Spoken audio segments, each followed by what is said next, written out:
Mike Rutherford Show, presented by United Mechanical, your trusted partner for commercial and industrial HVAC, electrical, plumbing, and refrigeration. Call United Mechanical at 502-339-1133. All right. Welcome in, everybody. It is Wednesday, November 5th. This is the Mike Rutherford Show, presented by United Mechanical and Nexus Plus. Coming to you live from the world-famous University of Louisville College of Business Studios in the heart of morning Louisville, Kentucky today. You can take accounting to a whole new level with U of L's Masters in Accounting and Analytics. To find out more and to prepare yourself to graduate career-ready in just 12 months, visit business.louisville.edu. We're on the air today from 2:32 until 5:30 on 1450 AM, 96.1 FM, streaming across the land, airing on WBNA Channel 21. You know us better as the Big X. It's Mike Rutherford. It's Roman Kelly. Back today after being off yesterday. We'll talk about that momentarily. We'll also say hi to our guy Roman Kelly momentarily. But would be remiss today if we didn't start the show off by acknowledging what has been a very rough almost 24 hours now for the city of Louisville. I can't say anything that hasn't already been said at this point that you probably have not heard already at this point. But tragedies are becoming a little bit too commonplace around here. It feels like we're certainly not alone in this. It felt strange. I mean, a million things felt strange yesterday. But watching Governor Beshear, Mayor Greenberg, on-air handling this, specifically Beshear, who it feels like has been dealing with so much in his tenure as governor, so many press conferences where he's consoling families and trying to comfort Kentuckians and Louisvillians. And yesterday, it would have been something like this, would have been a tragedy had it happened with any company, with any portion of the city. But it being UPS, I think specifically, hit right at the heartstrings of every Louisvillian. It's a company that, I mean, seeing UPS planes fly on a daily basis and taking pride in the fact that we have a global shipping company right in our backyard, it's in the DNA of every single Louisvillian. It's something it's part of being a Louisvillian. And I think that everybody now is sort of in the same place where when you're driving down 65 and you see those planes come in, I probably won't ever have that happen without thinking about yesterday again. And, you know, we're still getting details out there. Details are still coming in. Even as I just got here, there were details coming across on social media. What we do know is this was a tragedy. What we do know is there are families who will be irreparably damaged forever. And it was a terrible, terrible day. And it continues to be a terrible day. It's still a city in mourning. You hate to say it's no consolation to those involved, but it does feel like this is one of those situations you look at and say, I mean, thank God it wasn't worse. Yeah. Thank God this wasn't. Ways it could have been. I mean, you see the initial reports coming out last night, and I think my first thought, along with a lot of people's first thought, is, my God, this could be a passenger plane. This could be, you could have 350 people on this plane. And then you see that it crashed into some businesses. What if that's the Ford plant? What if that's an area where there are more people working at that time? Certainly there were a number of people that were affected in those businesses, but it could have been worse. And again, it's no consolation to those who lost loved ones. It's no consolation certainly to those who lost their lives, but you do feel at least some relief that this wasn't even more catastrophic than it already was. But certainly a very, very sad almost 24 hours now in the city of Louisville. We're all healing. We all stand with UPS. We all stand with the city. But we will do what we're here to do, which is provide what, when it's at its best, is a happy distraction. That's what sports are supposed to be. Yep. We will talk sports. We will not rant. We will give stern monologues about the college football playoff rankings from last night. Intense soliloquies. Intense soliloquies will happen on this show. We will talk about the U of L women's team's performance last night against Connecticut, which I do think a lot of fans ended up missing most of, including myself, because we were glued to the coverage of the plane crash. So we'll talk about that. I'll share some thoughts on the men's basketball opener that I was not able to share yesterday, and we'll do our best to provide a meaningful distraction for those out there that certainly need one right now, because that's what we're here to do. Roman Kelly is here. Thankfully, was able to hold down the fort for me yesterday. Roman, how are you doing, buddy? Besides the things that we've all been dealing with, how have you been since last we spoke? Yeah, prayers out to all the families and people impacted, the businesses impacted by this. It's obviously going to be hectic and sad and tragic for more than just a couple of days. It'll take some time to get everybody back, and obviously the people who lost their lives and families who are impacted will never be the same. But I do want to first say that because I did mention it in the Run In with Roman show. Not a lot of time. We just got straight to it. Let people listen to that while we, address that here on the Mike Rutherford Show. Sure. Outside of that, though, Mike, obviously, yeah, it's a weird day. It's eerie. You go home, even if you're not impacted, you don't feel right last night, for at least me and the people I'm talking to, because you're thinking about all the people impacted, what's happening, how long is it going to take for everyone to get to safety, right? And that's a tough way to have an evening go. Right, like you mentioned, sports can be a nice distraction, even if it's something you may not like for your fan base, like Notre Dame getting the 10th spot. We're going to talk about Notre Dame today. We're going to talk about Notre Dame today. That's just didn't seem right when my eyes looked at that. But other than that, I'm doing pretty good, Mike. I'm doing well. I getting the knee strong, trying to get in better shape. Obviously, you get injured in the summertime, and then you're not really able to work out with a torn ACL. So I'm not going to say I let myself get out of hand or anything, but you gain a few pounds. Got to get those pounds back off now before the winter comes in full. So I'm trying to stay active and do things like that. Going to get in the shed season. Yeah, you're ready to go. You're feeling good.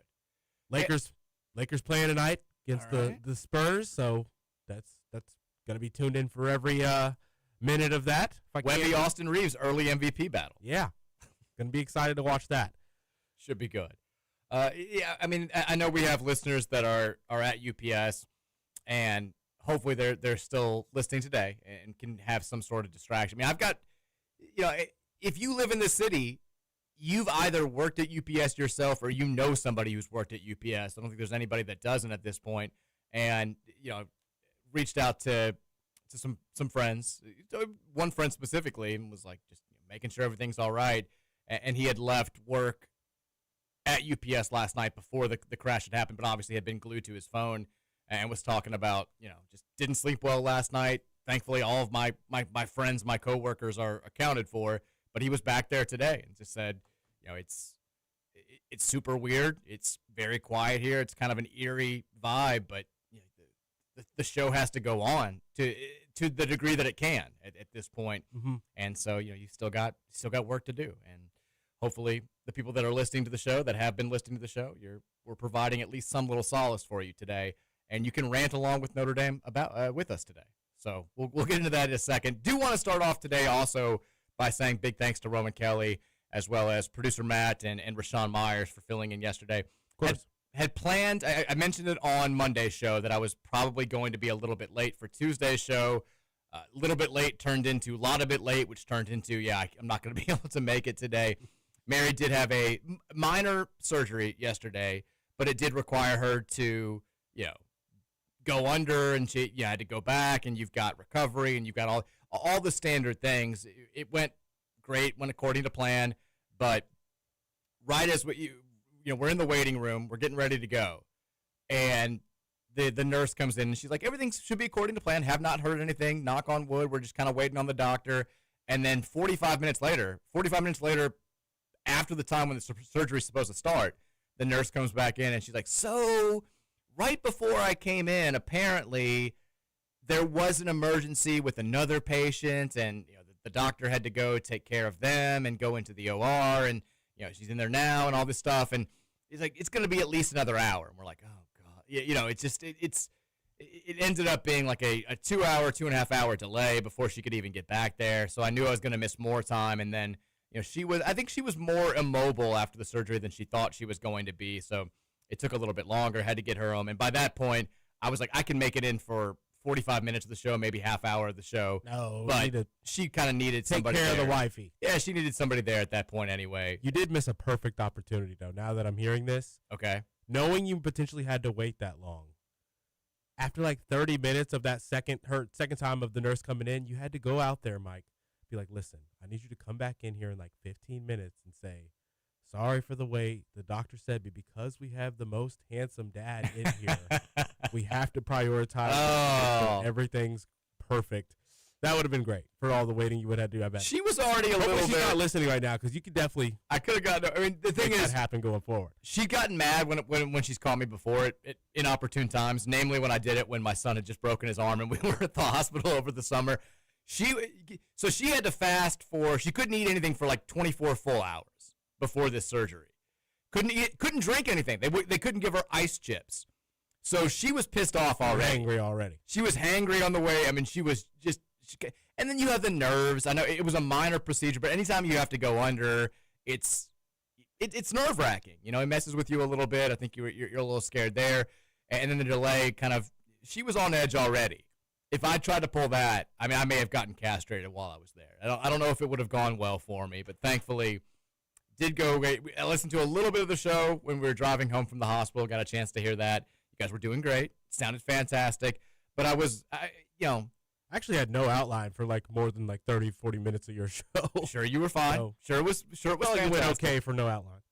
I mean, husbandly duties come first, but I did hate to miss the first basketball reaction show of the season, especially you win a game by 60 points. You'd like to be in here to talk about it, but we'll get some thoughts out here today.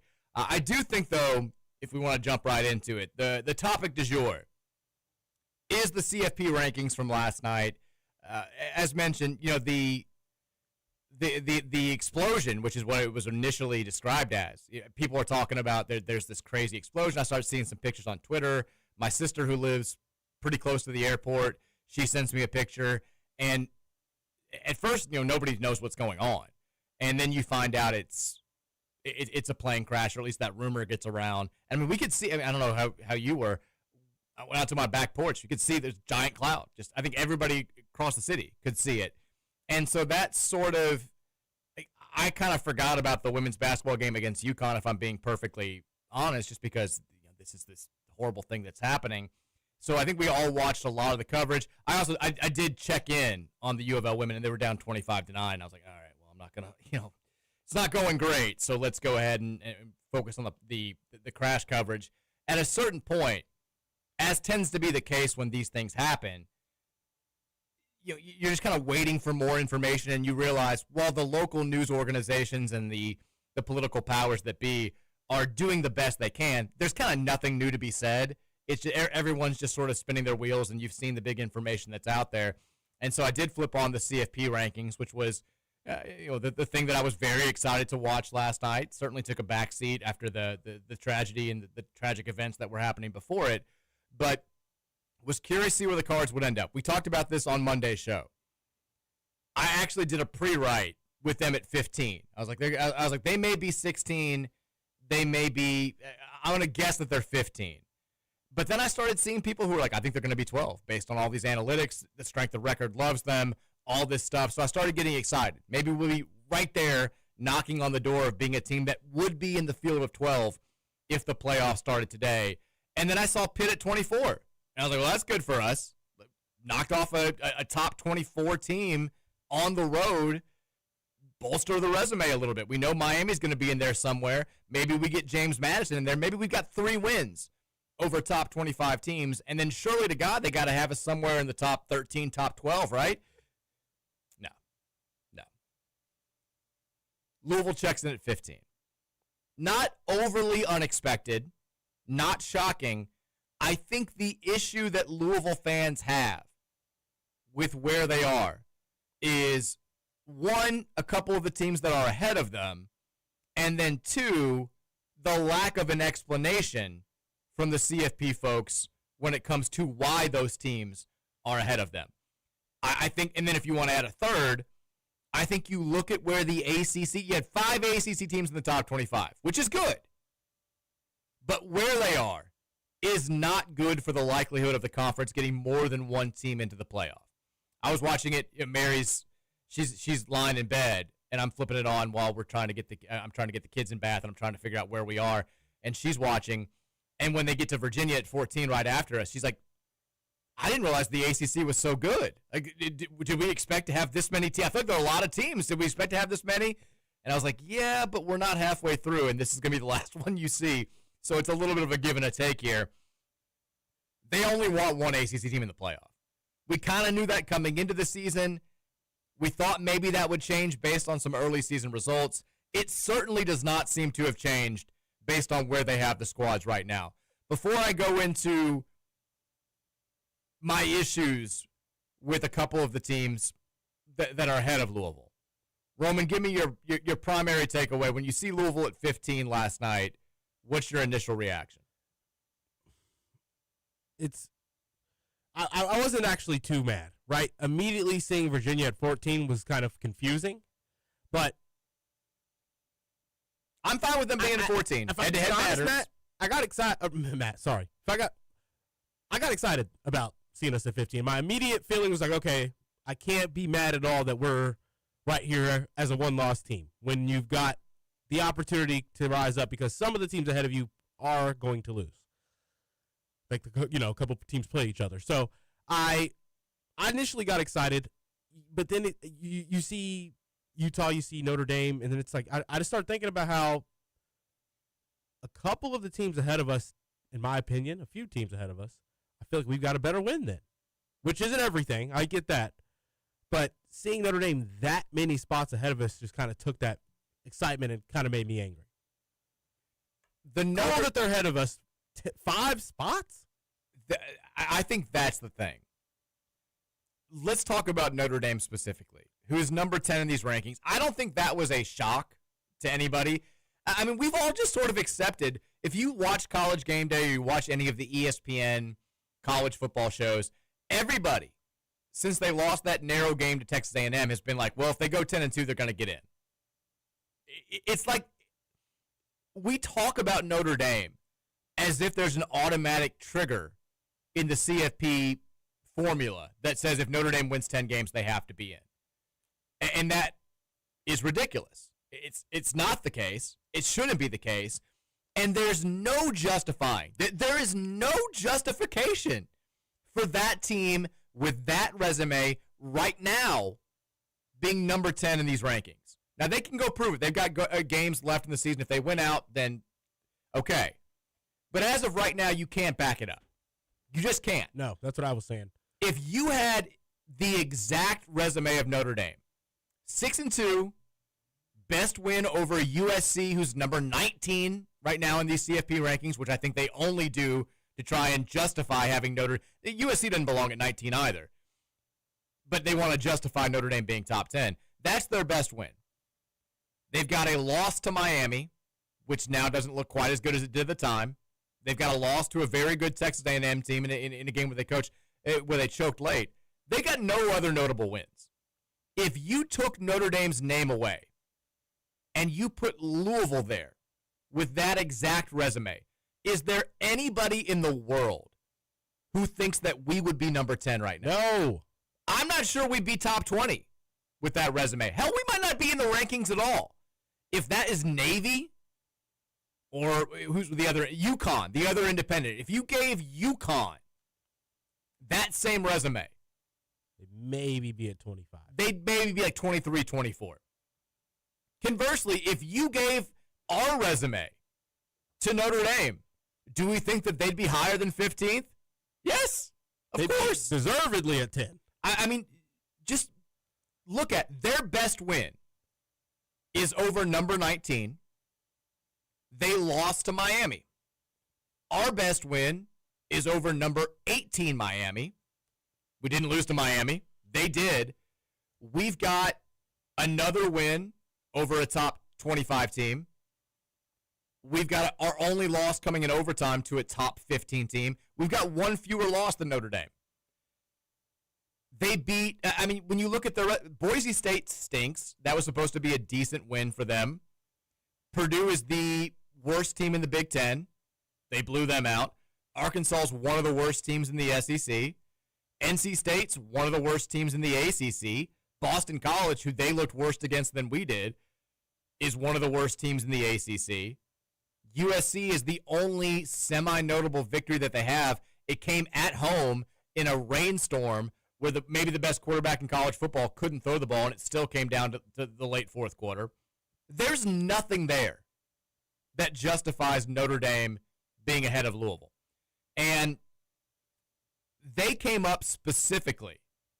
Pat Forty wrote a story today, to his credit, kind of going to bat for Louisville and saying, maybe you could say Notre Dame should be ahead of Louisville. 5 spots, though, is ridiculous. And they asked the selection committee chair, Mac Rhodes, who's the AD at Baylor, like, how do you justify this? Look at these resumes. This doesn't seem to really stack up. And he said, here's his one-sentence explanation. When we look at the tape, we think Notre Dame is a really solid football team, both sides of the ball. That was it. And every other explanation that they gave for having certain teams ahead of other teams, because it's not just Notre Dame. Texas having 2 losses and being firmly ahead of Louisville, you can make an argument against that. Oklahoma doesn't have a win on its resume that's better than Louisville's over the number 18 team in the country, and they've got 2 losses, and they're ahead of Louisville. Every single time they were asked, like, hey, this metric that you guys are supposed to utilizing, it doesn't back up what you guys did. The explanation was essentially, yeah, but the vibes. The eyeball test. This is my biggest problem with the CFP since its inception, is there's no continuity when it comes to the criteria that they utilize to make their selections. One year, they would say, well, we're prioritizing conference championships. The next year, they would say, well, we're not as focused on conference championships. It's about selecting the 4 best teams, regardless of record, regardless of whatever. It's an eye test on people who don't watch the games. And then this year, it's just like, we watch the games. We don't really care about it. I posted this graphic. The Athletic compiled it. Props to them for doing it. They took the 3 predictive metrics that the committee is supposed to be utilizing the most: strength of record, S&P Plus, and the FPI. And they averaged them out and ranked the 25 best resumes in the sport. So we are number 9 in strength of record. We're number 16 in S&P, and we're number 13 in FPI. All of that averages out to us being number 11 in these rankings. In case you were wondering, Notre Dame, number 12 in these rankings. 16th in strength of record, 10th in S&P Plus, 15th in FPI. Texas, 13th in these rankings. They go 10, 25, and 9. Yeah. Vandy, who thankfully is behind us with 2 losses, 14, 19, and 12. They're the number 14 team. Oregon in strength of record is 21st. If it weren't for name recognition, these rankings, they can act like they don't look at the name on the front as much as they want. If you jumbled up these names, the rankings would be remarkably different. There is little justification when you look at this thing and you compare resumes with the teams they have ahead of Louisville to have Louisville at 15. And I'm like you. I kind of thought going into this whole thing, we're going to have to win the ACC to get in anyway. And I still think it takes a perfect storm for us to get in with an 11-1 record. If we make the conference championship game and lose, even if we are 11-1, they can say that they don't ding teams for losing conference championship games all they want. They dinged SMU. They still got in, but they dropped 3 spots after they lost the conference championship game last year. They will keep us out. We have got to win the conference championship. The only other scenario where I can see us getting in is if we go 11-1 and Virginia wins out, they get in, and there's the wild tiebreaker out there gets Duke or somebody else in above us, and then we sneak in as like number 10 or number 11 because a perfect storm happens and a bunch of teams that we need to lose go out there and lose. That's probably not going to happen. We need to win this conference. Having said that, is it frustrating as hell that we're getting treated seemingly unfairly because of our lack of history compared to teams like Oklahoma, Notre Dame, and Texas? Absolutely. Absolutely. It's not fair. It's never been fair. But when it happens to you, it's a little bit tougher to take it in stride. We'll go to break. We'll talk about this. Also, a little basketball talk after the break as well. It's the Mike Rutherford Show, presented by United Mechanical here on the Big X.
Back in 3 o'clock hour here of the Wednesday edition of the Mike Rutherford Show, presented by United Mechanical and Nexus Plus, 1450 96.1 Big X Sports Radio. Reminder, United Mechanical, Louisville's MVP for commercial and industrial HVAC, electrical plumbing, and refrigeration services. Give them a call at 502-339-1133 or visit them online at UnitedMechanicalInc.com. Yeah, the YouTube, the stream, I guess TJ likes watching it on the TV, or whoever likes watching it on the TV. It now automatically defaults to Cozy Christmas in the background. And I kind of like it. I feel good. It's not good in there? It's not overly cold outside, so I don't really need it right now. But the other day, I turned it off. I thought it was too soon. And I had some college basketball on, and then I just let college basketball highlights play in the background. I'm kind of liking it now. You know, I don't have enough time to really look up and watch the TV. So just when I glance up and I see the cozy feeling, this may have to be a thing for the next month and a half here. Cozy U of L College of Business Studios. I'm good with it. We've been talking about the CFP rankings that came out last night, namely Louisville being compared with Notre Dame and the lack of justification in having the Fighting Irish 5 spots ahead of U of L. A couple more quick things before we move on and talk a little basketball. let me ask you this question. What's up? So Oregon's number 9. Mm-hmm. They're not even that good. They might be. Their resume's not. What's Oregon's best win? Let me ask you that. What's Oregon's best win? You know why it's hard for you to think about it? Because they lost all the good teams they played. They haven't beaten anybody good. Well, We thought it was the overtime win at Penn State. Guess what? Penn State stinks. Oregon's best win as of right now is over 5-3 Northwestern, which is 3-2 in the Big Ten. They beat them 34-14 back in the middle of September. True. They've beaten Rutgers. Yeah, that's. Look, they haven't beaten anybody good. Rutgers sucks. Wisconsin's terrible this year. Barely beat Penn State. They should have lost that game to Penn State. It took kind of a minor miracle for them to win in double overtime. They beat a bad Oregon State team, Oklahoma State, maybe the worst power conference team this season. They fired their head coach a month and a half ago, and they beat Montana State. The only good team they've even played this season is Indiana, who they lost to at home by 10. If you want to say that you think they're good, okay. You can't justify it right now. Now, you'll get the opportunity to moving forward because 3 of their last 4 games are against top 20 teams. The reason why I think they're doing this when it comes to seeming to overrank teams that don't have the resume to back it up right now is because they're offering them a little bit of a safety net. You can drop a couple of these games against fellow overhyped teams, overranked teams, and because you're starting at number 9 or starting at number 10 or starting at number 11, we can justify getting you in with 2 or 3 losses over a potential 1-loss ACC team or 1-loss Big 12 team. It's my issue. I mean, so Oregon's one thing. Look at Oklahoma. They are number 12, 3 spots ahead of us. They've beaten 2 ranked teams just like us. We are 7-1, 1 fewer loss than Oklahoma. We have a win over number 18 and number 24. They have a win over number 21 and number 25 and an extra loss. You know, if that is Oklahoma State up there, are they still 3 spots ahead of us? Probably not. But now you've created the situation where if Oklahoma goes out there and drops one of its last 3 games, and they play at Alabama and versus Missouri, those are 2 top 25 teams, and then also LSU. It kind of feels like now all they have to do is go 2-3 in those games, and they'll hold on to a top 11 spot over us. If you win at Alabama, obviously that's a huge win. But if you lose at Alabama, who's currently number 4, they're not going to smack you around that much. Now, if you lose to Alabama on the road and to Missouri at home, they probably can't justify putting you in the playoff at 8-4. But if you take care of business against Missouri and you take care of business against LSU, hell yeah, they're going to let you get in at 9-3. They kept those 9-3 SEC teams out last year. They're not going to do it 2 years in a row. And the exact same thing goes for Texas, who is, I think, maybe unjustifiably up there at number 11. They've got a good loss to Ohio State. They played the number 1 team in the country closer than anybody else. But they've got a not good loss to Florida, who's 3-5, got hammered by Miami, who, by the way, we beat on the road. Not sure if you guys remember that. They beat Oklahoma. They should have lost to Kentucky. They should have lost to Mississippi State. They've looked overly unimpressive every time they've taken the field outside of their wins over Oklahoma and Vanderbilt. But you can put them at 11 right now because they've got games to end the season against Georgia, Arkansas, and A&M. Now, throw Arkansas out there, but A&M and Georgia are both top 5 teams. They're basically saying if Texas goes 2-3, they're going to get in at 9-3. I'm telling you right now, they will not let an at-large ACC team in, even if they go 11-1 or 11-2 with a loss in the conference championship game. If we want to make the playoff, we're going to have to win the ACC. That's the long and short of it. That was the clear message with these first CFP rankings. It's annoying. Super annoying. Do we think also that because people were like, well, where's James Madison? They're 7-1. They've kicked the crap out of everybody. Their only loss is on the road in a competitive game against the number 15 team in the country. You put James Madison in there, it's a little bit more hard to justify having Louisville at 15, doesn't it? You have 3 top 25 wins. There's a reason all these ACC teams are right next to each other, too. Oh, yeah. With the chance of 3 of those teams potentially winning out. But it's more glaring. You see what I'm saying? Yeah. If you can look at us and say, well, they're 7-1. Well, yeah, but they probably haven't played anybody. Well, no, they've beaten 3 of the teams ranked in the top 25 in the CFP rankings. Cannot put Oklahoma over us if you have that happening. Okay, well, they've probably got a bad loss. No, they lost in overtime to the highest ranked team in the ACC. That's number 14 right now. It's like, oh, well, then why are they only 15? Vibes? Reasons? Because they weren't really good at football in 1923?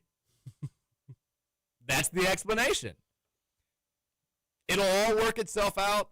If we win out, we control our own destiny. If we win out, too, as the ACC champion, they'll start overhyping us. And I can almost guarantee that we'll host a playoff game. But their big thing is they don't want to have 2 ACC teams in there. They'll do it if a couple of these current 2-loss SEC teams end up with 4 losses and they can't justify putting an 8-4 team into the playoff.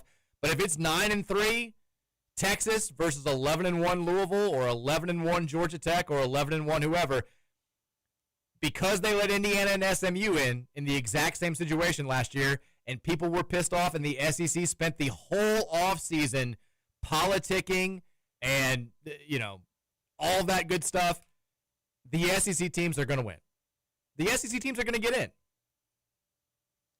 Lobbyists exist in all forms of American culture for a reason. Lobbyism is effective, and they've been lobbying all offseason in order to avoid the exact situation that took place last year and the exact same situation that it looks like we're headed for this year. And the powers that be in college football, they sure as bleep aren't going to let it happen again. And that's what yesterday's ranking said to me. Let's go out there and let's beat Cal. That's all we can do. All we can do. Take care of business. Take care of yourself. Let's go. I did not have a chance to talk about Louisville's win over South Carolina State. We're now just a little bit over 24 hours away from Louisville's next game, which, by the way, is fantastic. I love the setup of this week. I hate that I wasn't on the air yesterday, but you had game on Monday, reaction on Tuesday, CFP reactions today, another game on Thursday, and then Friday, reaction to that game, as well as getting ready for a monster football game on Saturday night. It's all happening right now. It feels fantastic. Would have loved for the women to get a win last night, but no shame in losing to UConn by 13 points. It was kind of they outplayed UConn for 3 quarters. Can we say that? We can. Felt good. That was nice. Also, Laura Ziegler is a beast. I think she had 18 and 16. That is a player that you can get excited about for the remainder of the season. She's just as good as advertised. Louisville's going to be just fine this year. But now they have a barometer. They've got a scale for how far they have to go if they want to be back in the mix of being a legitimate national title contender this season. On the men's side, I know you guys talked about it yesterday, but I'd be remiss if I didn't share my thoughts on a 59-point season-opening win, 104-45, never in doubt. Louisville goes out there, scores the game's first 13 points. It could have been worse. They could have won this game by 70 if they'd really wanted to. 6th largest win in the history of Louisville basketball. I don't care how bad South Carolina State is. And they were bad. Let's not try and make it anything other than it was. Now, real quickly, the coach they have over there, Eric Griffin, is a very good coach.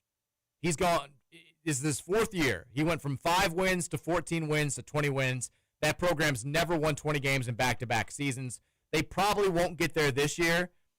But mark my words, as bad as they looked on Monday night, and I'm not trying to say that they're going to be a good team or anything like that, but in that conference, which is typically one of the worst conferences in Division I men's basketball, they'll end up being a team that challenges in that conference because they play hard as hell. That was the thing that impressed me with that team. They clearly have very little basketball skill, but they played hard the entire time, and they played their own style of basketball. What were you saying? I said they've got the aggression. For sure. I told you one of the reasons why I thought we would drop triple digits in that game is because they try to run with us. They try to press us. They wouldn't let up at all. That's their style.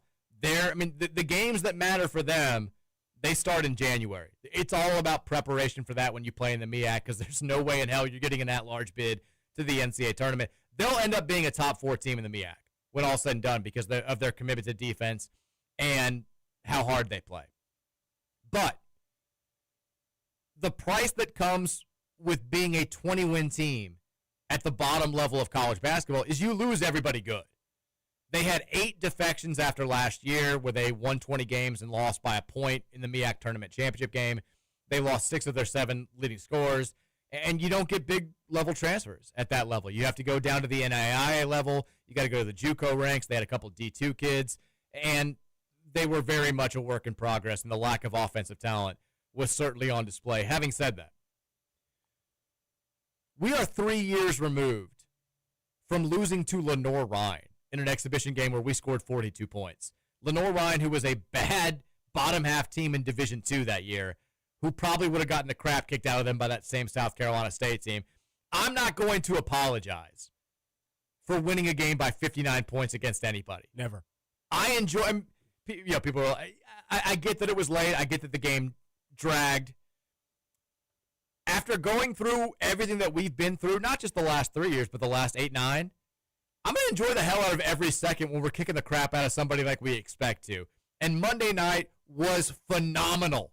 I enjoy, I got friends who are like, this is hard to watch. I'm like, are you kidding me? This is incredible to watch. I feel like I'm whole again. Last year's normal was about just making the conversation around Louisville basketball about wins and losses, X's and O's, bracketology, seeding, all the stuff that we're used to. That normal isn't good enough this year. The new normal is being back to where we expect to be as a program. I'm not saying you expect to win every game by 60 points, but you expect there to be no fear at any point in a game against the South Carolina State and the Jackson States and the NJITs of the world. You should be able to name your score. You should be able to work on different things that you can't work on in a game where you've got a legitimate fear of not scoring more points than your opponents. And that was what Monday night was about. We looked great. We're supposed to look great against a team like that. I loved it. It felt phenomenal. Felt great. It felt great. Now, I know that you guys talked about it at length on yesterday's show, but there are a couple things that I want to dive into. We want to hear them, Mike. I know one thing that you want to talk about. Kanai Roots leads us in scoring. Roots, not Roots. Shouts to Terrence Oglesby. I had multiple people who were tweeting me like, can you believe this guy's saying Roots? I'm like, we're all going to have to get used to this. It's how you say his name, apparently. Nobody knew last year. Lance is saying it, too. Lance, I mean, it's on the pronunciation guide this year. They're letting us know what his name is. T.O. does his homework. He's a good announcer. He was locked in on all the pronunciations. He was very excited to say Vangelis Zougaris, and I appreciate it. I applaud it. Mm-hmm. Kanai scores 20 points. And the highlight film is, somebody had his highlights. I saw it this morning from the game. Yeah. It's like 5 dunks, a couple threes, a couple crazy crosses. He had a wild behind between the legs dribble. I know it's against South Carolina State, but this is maybe the best and most confident that he's looked as a Cardinal. In any moment. And it comes right after we were having the discussion post-exhibition games about how he kind of looked the same. Kind of looked like he was, now he played better against Bucknell than he did against Kansas, but we were kind of like, it doesn't seem like he's taking that leap. Seems like he still has that same lack of confidence, that same inability to exert himself, to lack of aggression, whatever you want to say. No lack of aggression on Monday night. The question is, are we buying this as realistic? Do we think that we are in the midst of a sophomore leap for Kanai Roots, or is this simply the product of a kid with an absurd level of athleticism being able to do whatever he wants against a team like SC State? I know you talked about it yesterday. I want to hear your answer, though. Are you buying the Kanai Roots hype, if we're calling it that, after his performance on Monday? I am, Mike, but I want to put a comment on what the expectation should be, because I think now with what I've seen in the 3 exhibition games, I think we are quite literally watching the leap in live time right now. Like, it's not like he leaped over the summer. He's going to need some actual games to continue on with this leap. I think that he's started it. I totally agree. The jumper, fixing that elbow, getting that wrist right was the first step. Getting the ball handling down to a comfortable, confident level in, I don't want to call them tough moments, but when you're getting pressed up out on the perimeter, at your size, you should be able to shoulder a guy, 1-2, and then get to whichever direction on the court you need to. He's doing that every time he needs to now. You like to see that. It's not something I'm going to say that it's there. We've seen it. The leap's done. He's going to be a 20-point per game guy. He's going to be a 13, 14-point per game guy. He's going to hit 2 or 3 threes. He's going to be one of our best players every single night. I don't think that. Mm-hmm. I think he's going to slowly get to a point by the end of the season. He does, like Rashawn mentioned yesterday, have all of the tools to be that if he continues to improve. So he's currently leaping, right? He just got off that first stepping stone of last season of that true freshman year, Mike, and I think he's in midair now. We'll see how far the leap is. One of the weirdest things about the 2 exhibition games is, he didn't play big-time minutes against Kansas. He played well against Bucknell, but wasn't exactly, wasn't a superstar performance like this one on Monday night. He had the best plus-minus on the team in both games, which is kind of, you're like, really? Yeah. You look at that. It didn't seem like he was overly impactful, and I know sometimes plus-minus. Energy changes when he comes out there. Maybe that's what it is. Sometimes plus-minus is a very meaningless stat or misleading stat. Sometimes it's not. Yeah, if you see it consistently happening. Your take, though, is exactly my take. I think when we all talk about the sophomore leap, we envision, the player gets out of the public eye in March and goes to work, gets in the lab, gets better over the late spring months, gets better over the summer, works his ass off in practice, and then you see him, and boom, he's just a different human being at first glimpse. And sometimes that is the case. More times than not, though, it takes actual real game effort for that process to come to fruition. Yep. And this isn't I'm not breaking any crazy misconceptions here. It's different doing things a million times in practice or a million times in a scrimmage or a million times in something that doesn't matter and doing it one time in a game that actually counts. You go through the starting lineups happen, you got the crowd out there, you got the big game feel, the band's playing, all that stuff. It does something to you a little bit. Though if you felt like you were someone who kind of went into your shell a little bit as a freshman, those old feelings start creeping back in, that old self-doubt that you had for maybe the first time in your basketball life last year, it starts creeping back into your subconscious. And the only way to get it out of there is to play it out. And I think when he has a game like this, even though it's against South Carolina State, he's going to come in with a ton more confidence when he takes the court for the first time tomorrow night against Jackson State. And it's probably going to take him doing it in a big-time game for that confidence to really carry over. I can foresee a situation, though, where by the end of the year, he's one of our most reliable guys in the front court. And I'm not saying we shift the starting lineup or anything like that. Maybe we do, maybe we don't. But I can see him being a guy that suddenly we're relying on for 25 minutes in a big-time late ACC game or an ACC tournament game if this progression continues. The athleticism's always been there. The outside shot streaky, I think the form looks better this year.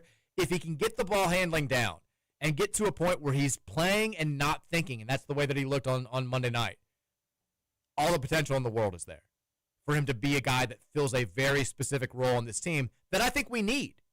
We need somebody to be that. And by the way, he does look taller.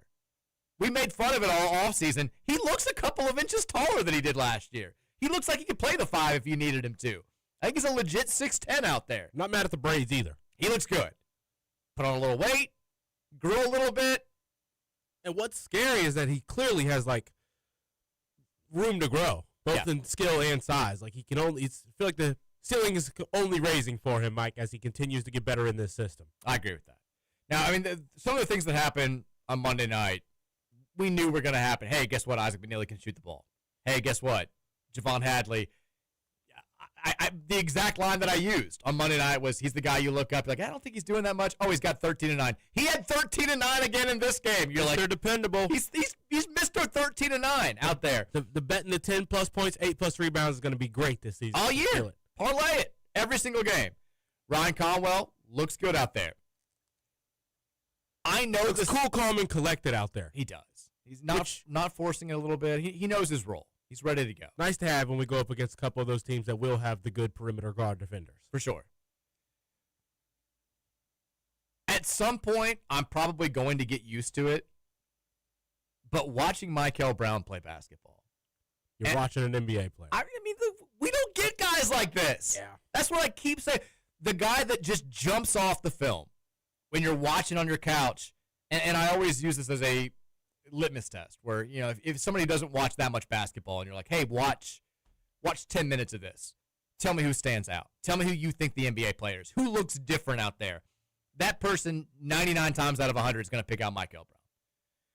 We don't get players like this. And watching him play in a Louisville uniform, it's already been a treat.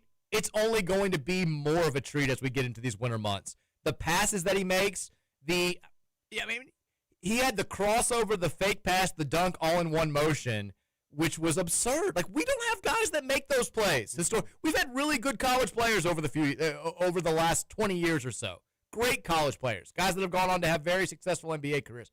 We don't have guys that look like this when they're freshmen in college. And his stat line, he played 18 minutes. I know that I wrote a big thing about freshmen in college basketball this morning. When you compare his stats to some of the other freshmen, it's easy to gloss over 11 points, 6 assists, 3 rebounds, whatever. He didn't have to do much. He stood out every second he was out there on the floor. And seeing him do it in an actual game, it was just one of those like, ooh, I can't believe this is real. Like, I'm pinching myself that we got this guy to come here and play at Louisville. And it's going to be so fun to watch him all season long. What do we think about Sanana Fru's play in this game? I liked it. It improved, again, from the last game, which you want to see, as it's his third collegiate basketball game. We can't sit here and ask him to look like a pro immediately, right? It's learning how to play in a different league, different rules, different expectations as well. So I just like to see improvement. I thought the energy level was great. It's kind of funny watching him have like no emotional demeanor at all on his face for just about anything. But he's been a pro for multiple years, playing with grown men, like they mentioned on the broadcast. That's definitely a valid point and probably a bit of the case. And one 3-pointer, 4-point play. Mm-hmm. You have to be holding something back right there. The 3-point form looks good. It does. It does. It's not. I don't want him shooting 5, 6 of them a game by any means. But if he's open, 2 or 3 a game, I'm not going to be mad at that. Wide open, pull the trigger. Absolutely. We're going to need him to be more physical. Still, this was and stronger with the ball. Stronger with the ball. We need to start cramming some of these lobs. The layup was fine. He had one knocked out of his hands. He didn't get caught it for the one. oop though. Yeah, that was in the heads-up play. I want to see him dunking a little bit. I want to see him be a little bit more. Mike Hale put a little bit of mustard on it, though. Yeah, give me a little bit more aggression. Love what we saw from Zugris. I thought he was more active in this. Zugris they weren't lying. Slick, underrated, great passer. Also the hops. I know that we knew he was athletic. There was one play where he jumped for a rebound that ended up going in the back. Like, his head was like up by the rim. Yeah. I was like, okay. He took off from pretty far away. He did. He is we know what role he's going to play. I'm excited to see him do it. Some stuff he's got to get ironed out. Ollie, I think no surprise with his game. I don't think he took a shot, did he? He didn't play much, but we know what we're getting with Ollie Khalifa. He missed a layup. Oh, I think you're right. I think that's exactly like under the rim kind of a layup he tried to take. It looked kind of ugly, looked kind of awkward. I think that was the only shot that he took. And also, our boy Cole Sherman. Redemption. Trigger Sherman. Redemption today is spelled C-O-L-E. Got the shirt on right now. You got the Cole Sherman shirt on? The Cole Sherman shirt on. Oh, the Cole Sherman camp shirt. Show it to the YouTube. He, you could tell this was a legacy game for him. He knew his reputation had been besmirched after the missed free throw against Bucknell.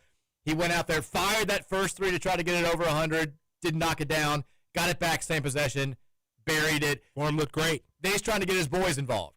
He's trying to get Spencer Legg in the score sheets, trying to get Will Hankey. I wanted a Will Hankey bucket badly. I did too. Spencer Legg hitting one would have been nice too, but that was a good moment. I felt that good. Local boy out there to get a local boy out there. By the way, my babysitter is a big UK fan. She was talking about she watched it, but she's like, who names their kid Cutter? And I was like, there's actually we kind of do a thing on the and I was like, I'm not even gonna get into it. I'm not going to do it. But good to see Cole Sherman. 2 St. X kids playing at the same time out there. Who'd have thunk it in a blowout victory? The defense, it was as good as it could be. It is what it is. You're playing against South Carolina State. I get it. It's still the effort that you have to give to hold any Division I team to 45 points is very good. By the way, if we want to compare James Scott again, Ole Miss played its first game last night. He had 3 shots, all dunks, made all 3 of them, 6 points, 9 rebounds, 3 blocks. Not bad, but kind of what you should do against Southeast Louisiana, right? Yeah. By the way, Corin Johnson barely played. I don't know what's going on there. I mean, he can't be hurt if they're letting him go out there at all. Maybe so. a little bit of an attitude there. I don't know. I don't know if he really. I see why James Scott went down there. I was surprised that Corrin went down there. That doesn't seem to be a great fit with Chris Beard and kind of the way that he coaches. I got one more basketball take. We're going to have to save it for after the break. Then we'll get to you guys on the Game Day Men's Health text line. 502-414-1450 is the number. We'll talk to you after the break.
They can say that, or come close to saying it.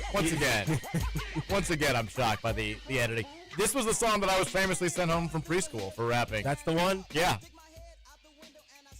Not shocking that this was not at all. I don't think I was sent home. I was like, my mom was working there at the time, and I think I was at her office. I was, yeah. She didn't even know the song, probably. I'm easy. I got witches galore. You may have a lot of witches, but I got much more. That's, when you have teenage brothers and you're 4 years old, that's what's going to happen in the late 80s, or what was going to happen in the late 80s.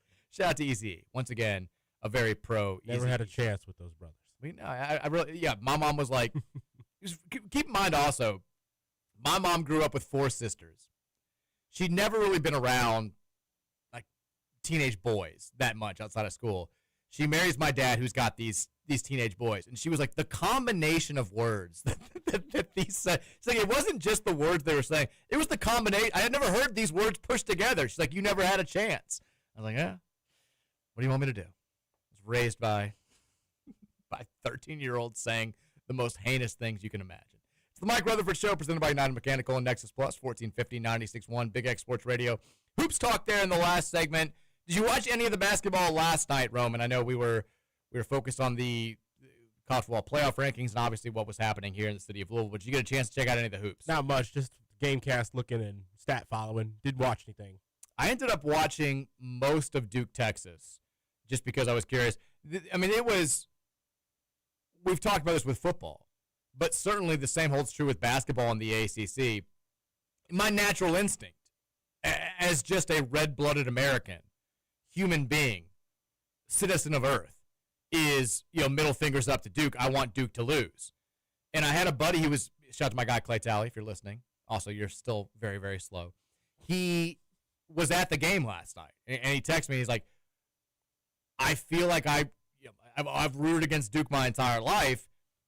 I feel like we need them to win, though. I think we need Duke to be as good as possible. We play them twice this year. We need some respect for the ACC.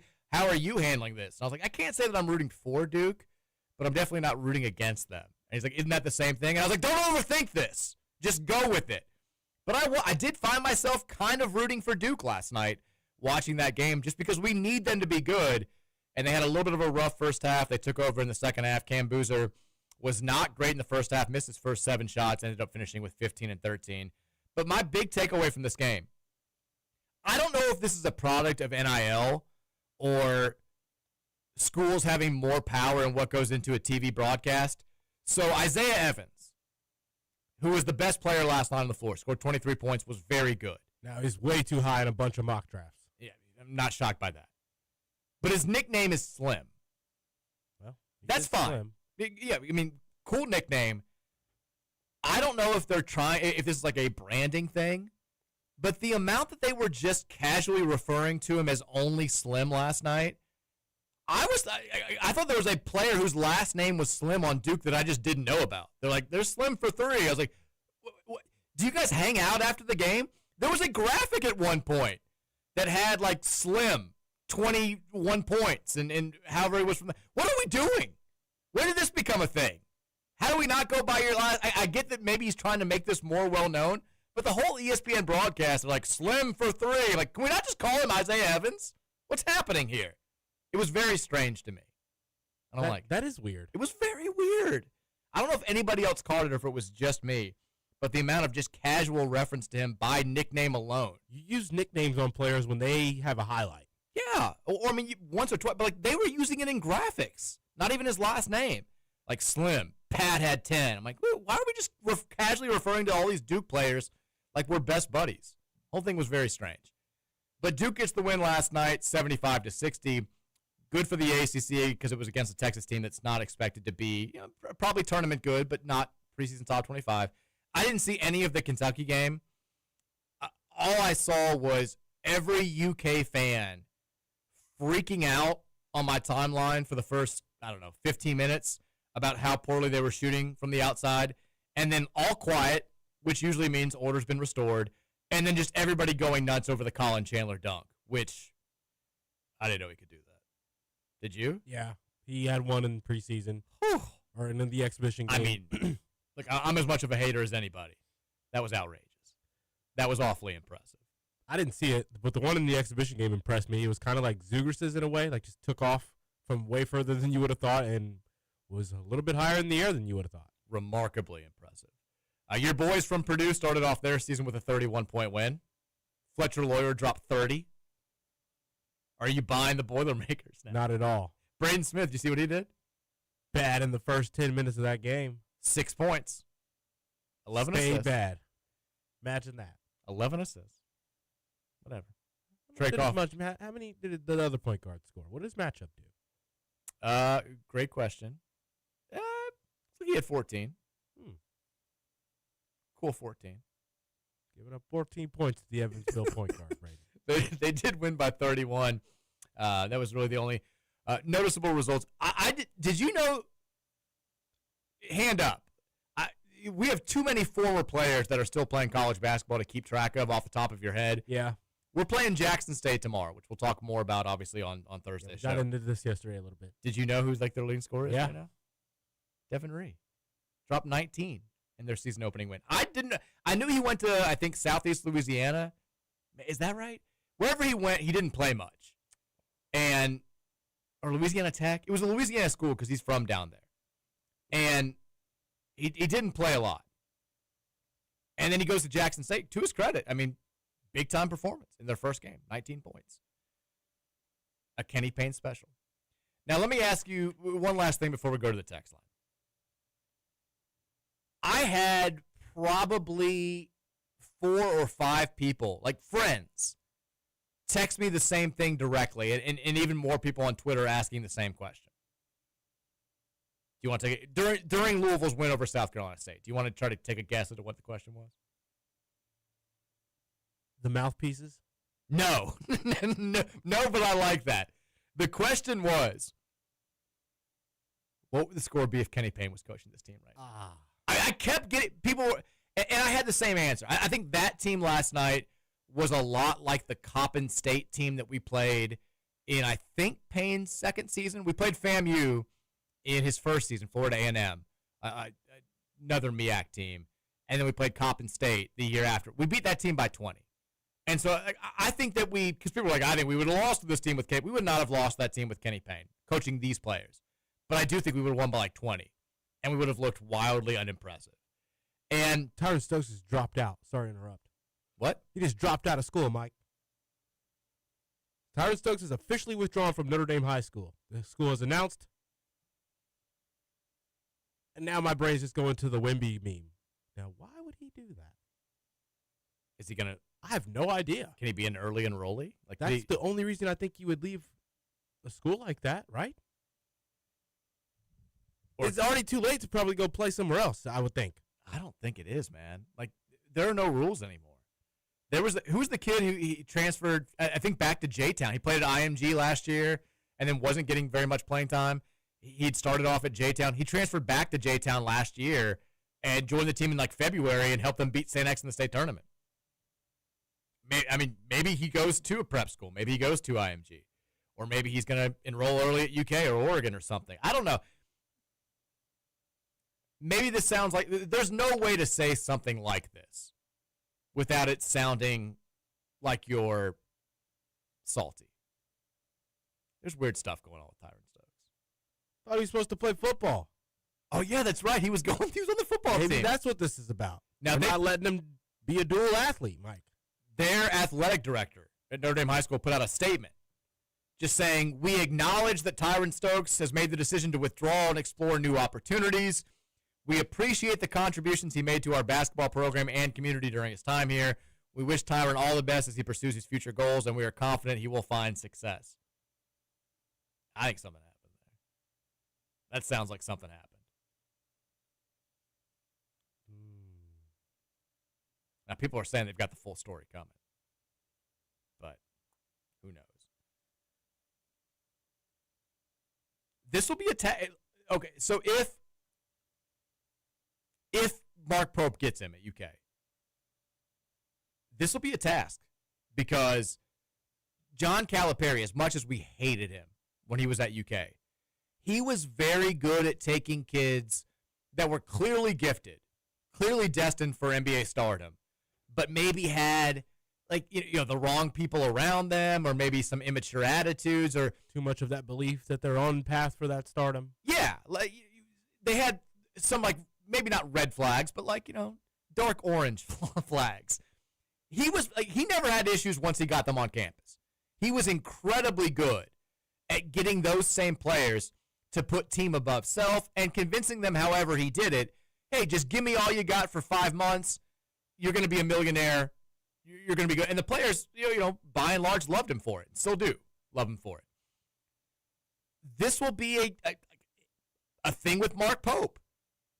It's a small sample size, but he's never had players like that. You didn't have him at BYU, didn't have him at Utah Valley. He hasn't had them in his first 2 seasons at UK. They've got talented freshmen, but they don't have Tyron Stokes type talent.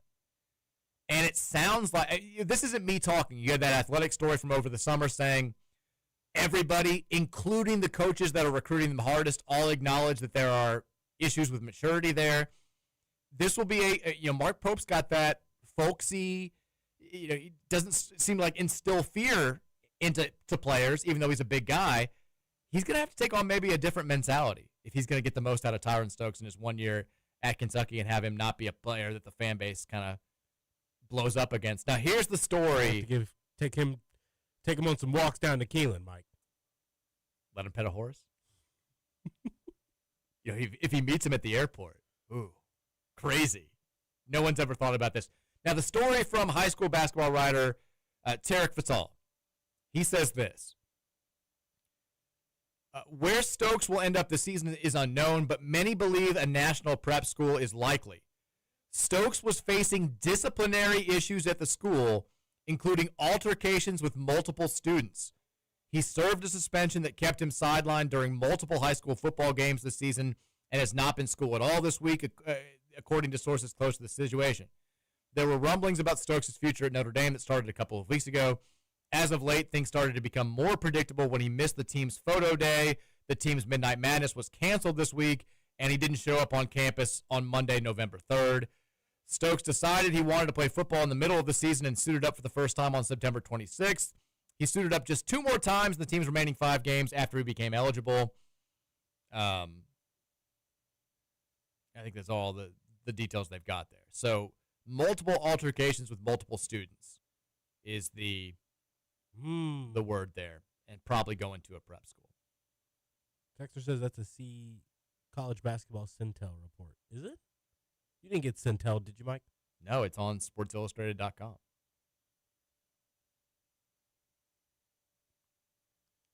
Yeah. I'll say it. Problem kid. Seeming like here, Mike.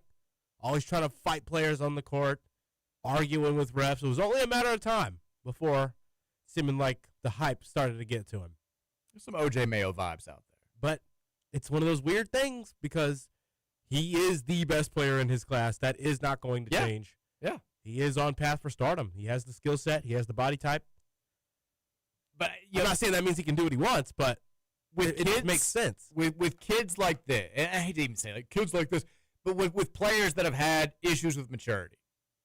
Because this won't be as much of an issue. You can have issues with maturity and go on to have NBA superstar. I mean, people talk about LaMelo Ball and as if he was the biggest problem child of all time. He's doing pretty well for himself right now. But if you're talking about what we're focused on around here, which is getting the most out of a player in college, it takes the right coach. We've seen players with these types of red flags go to college for a season and flourish. And we've seen players like this with these types of red flags go to college and have everybody be like, well, of course. The team stinks. He's not trying. He looks miserable. He's been suspended for a few games. And they go out there and they have a whatever type season. It's all on the coach to get the most out of that kid or to figure out where the juice is worth the squeeze. And that'll be the big task for Mark Pope or Dana Altman or Bill Self or whoever ends up getting him. But it certainly sounds like these issues are not going away. Again, there's no way for us to talk about that without it sounding like sour grapes. But this isn't our report. We're going off of national reports that are out there. Not the first reports in this category either. No, that's what I'm saying. Like it's been a consistent throughout his prep career. We'll see how it goes. I don't even remember. We were talking about the Kenny Payne thing before. Okay, I'll ask you. Do we need to stop bringing up Kenny Payne when? In that way, yes. Not when you're talking about just how much maybe the current state of the team means to you, even for like the next 3 or 4 years. We will all rightfully be able to say maybe things that aren't actually that impressive or that excellent are still excellent to us or impressive to us because of just how low we were. I'll never be mad at that kind of talk. Having every thought go straight to what would Kenny Payne's outcome of this game be? I personally have moved on from that. I feel like it's helped me be even more excited about this team and what this team can do. I think I would recommend it to people if you are finding yourself consistently asking about what would Kenny Payne do right here? What would Kenny Payne say about that? Just be glad it's gone. Now, money gets brought up, Mike, as soon as still paying money a lot gets of money. brought up, I'll be the first to. I'm like the Riddler when I think about how much we're paying him. I think everybody is. We paid this man more money than our ACC Coach of the Year last season. Stop sending the direct deposits, Josh. And if something happens, take him to court and pull up those exhibition games. Pull up that Bellarmine game. You can win in court with that. We got to stop paying him. He doesn't deserve a dime. He should be paying us. And that sounds like a joke, but you wasted money for 2 years. I don't know, you didn't spend a whole lot of it. Whatever you did spend was a waste. And that should be like a crime. Here's my thing with this whole Kenny Payne deal. Would it be healthier for all of us to not ever have to think about Kenny Payne again? Sure. I don't fault anybody whose mind instinctively goes to KP when great stuff is happening, because we're still, like, the trauma is still recent. Exactly. The sports trauma. I don't want to try to compare it with real trauma, which I'm about to do right now. It's like, okay, if I had been walking into this building 2 years ago and I got stabbed by somebody, like a kid at the school next door, some 7-year-old, came over and just stabbed me 7 times. I'd think about it every time I came into this building and saw a kid. You know? You can't tell me, hey, when are you going to get over that stabbing? It was terrible. It was horrifying. I never thought it would happen to me. I never thought I'd get stabbed by a kid. It's going to take me a while. It's going to take me. I'm probably never going to take it out of my mind entirely. We had the basketball equivalent for 2 years of getting surprise stabbed by a 7-year-old. Same thing. In the ribs. In the ribs. All over. We never thought we could win 4 games in a season. Never thought we could win 12 games in 2 years. That level of surprise trauma takes a long time to get over. And when things get better, you're still instinctively going to go back to that place from time to time. I don't fault anybody. Got scars. Who immediately is like, what would we have done with Kenny Payne here? Well, I mean, it's still, I get it. It's too recent still. I used to be, like, fearful, Mike, when we would go and get blown out and the press conference was about to start. The feelings of the loss didn't go away until the press conference was over. That's how bad it was. They never went away. They're still here. The press conference just made it worse. But I feel like it's you find yourself being more, I find myself being more excited about what's to come now that I find, like, I've been less prone to thinking about what would this look like if KP was still here. You're now more excited thinking about what's it going to look like when we've got 5 Michaels on the court. That's where my head goes now. That's where I'm at when we go up 24-2 or whatever it was in that first 10 minutes. What happens when we've got a Michael at every position out there? I'm glad every day that I'm not getting stabbed by a 7-year-old. It doesn't mean that I don't still think about it. I don't see that 7-year-old in my dreams. He pops up in my nightmares from time to time. It's getting easier to walk in this door every day at the radio station. But here's the thing, Mike. You survived that, and you got an award for it. You were rewarded for it. I did. And that feels good, but it doesn't just automatically erase the memories. We can't control that. We can't control where our minds go. Time heals it all. We'll be okay. Time doesn't heal everything. Final Four will. Some wounds are... It overwhelms the memories of being 4-28 and getting stabbed by a 7-year-old. It doesn't eliminate them. They're still there. They just get easier to push back into the recesses of your mind as time goes on.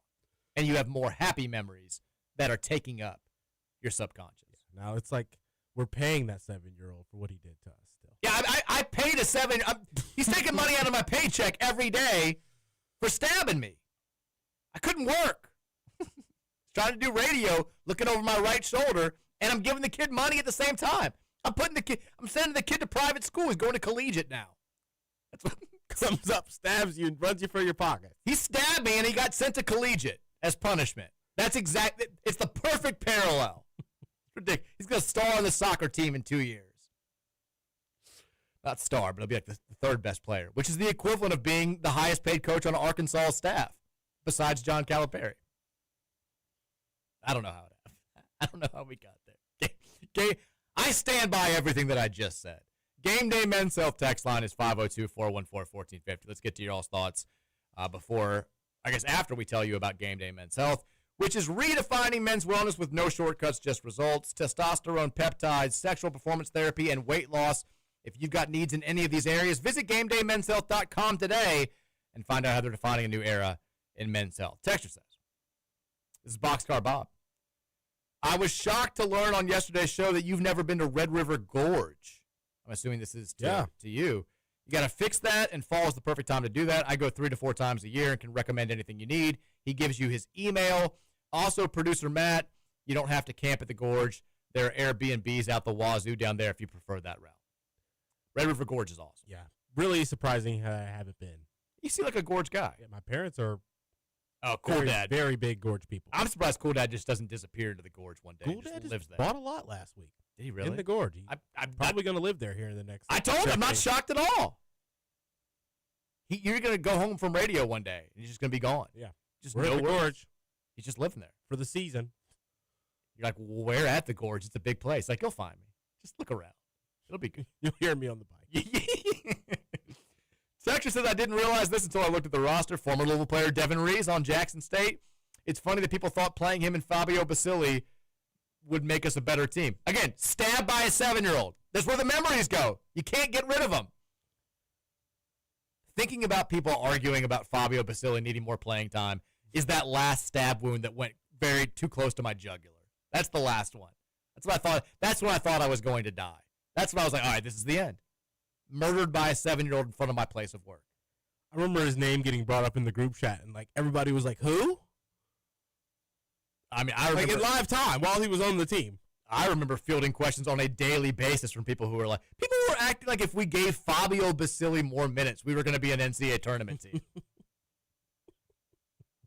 I remember doing the show when Devin recommitted to Louisville. We were at Blind Squirrel on Derby week.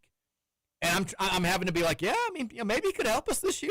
He's Kenny Payne, short time, got a traditional recruit. He's number 93 in this class.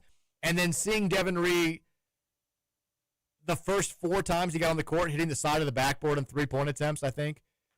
That was also a stab wound. Not quite as deep as the Basili one, but it was, yeah. Texture says, all right, Mike, I'm just going to say it.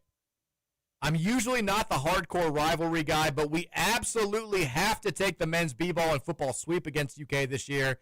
They look extremely flawed in basketball and are bad in football, and we've lost far, far too many games in both series where it was either a toss-up or we had a distinct advantage going in. I don't want to hear we got to make shots or got to hold on to the ball the day after. PK and Jeff just got to get it bleeping done, period. I mean, Cuba, we're 6 days away from the basketball game. Kentucky's defense is like, it's not nearly as bad as their offense. Shouldn't be. That doesn't change the fact that we do need to beat them, and we should be sweeping both games with how they both look right now. But I don't know if it's going to be a 41-14 affair. Again. I need them in basketball to shoot the lights out against Valpo on Friday night when they play them. Because we're all thinking the same thing. They go, what they end up shooting last time? Let me pull it up. They went 22% or something? 7 of 27 from 3. They shot it very poorly in both exhibition games.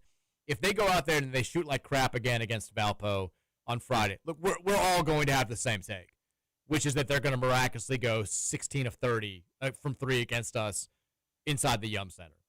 I need them to have a good shooting game before they play us. Now, you may say, well, maybe that'll get some confidence. I don't care. It's the vibes. When they shoot horribly, they miraculously turn it around against us.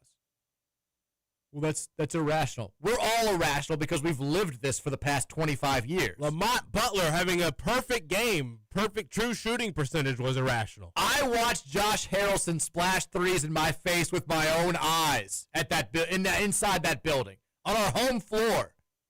I watched Dominique Hawkins, who was only playing because somebody tripped on a ball during warm-ups and broke his wrist, hit 5 threes in the first 6 minutes against us. Tyler Hero had made like 3 of his last 25 3-point attempts before us, and he went out there and couldn't miss. It happens every year. And I'm terrified of it happening again. We all are. We need to win this game. We need to win both those games. Game Day Men's Health text line. More for you guys after the break. Keep it locked right here. 4 o'clock hours up next here on the Big X.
On a mission for them greens. Lean, mean, money making machines serving fiends.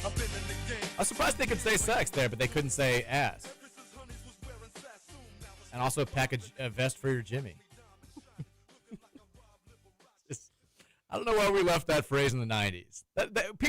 Kids should still be saying that today. Jimmy should still be a thing. Do the kids still say Jimmy today, Roman? Yeah. Really? Yeah. Okay. Actually, me and my friends do. I don't know if anybody else does. That's just because you guys are cool. You know what's up. Pack a vest for your Jimmy. It's going to be fine. Just wrap it up. Maybe 2.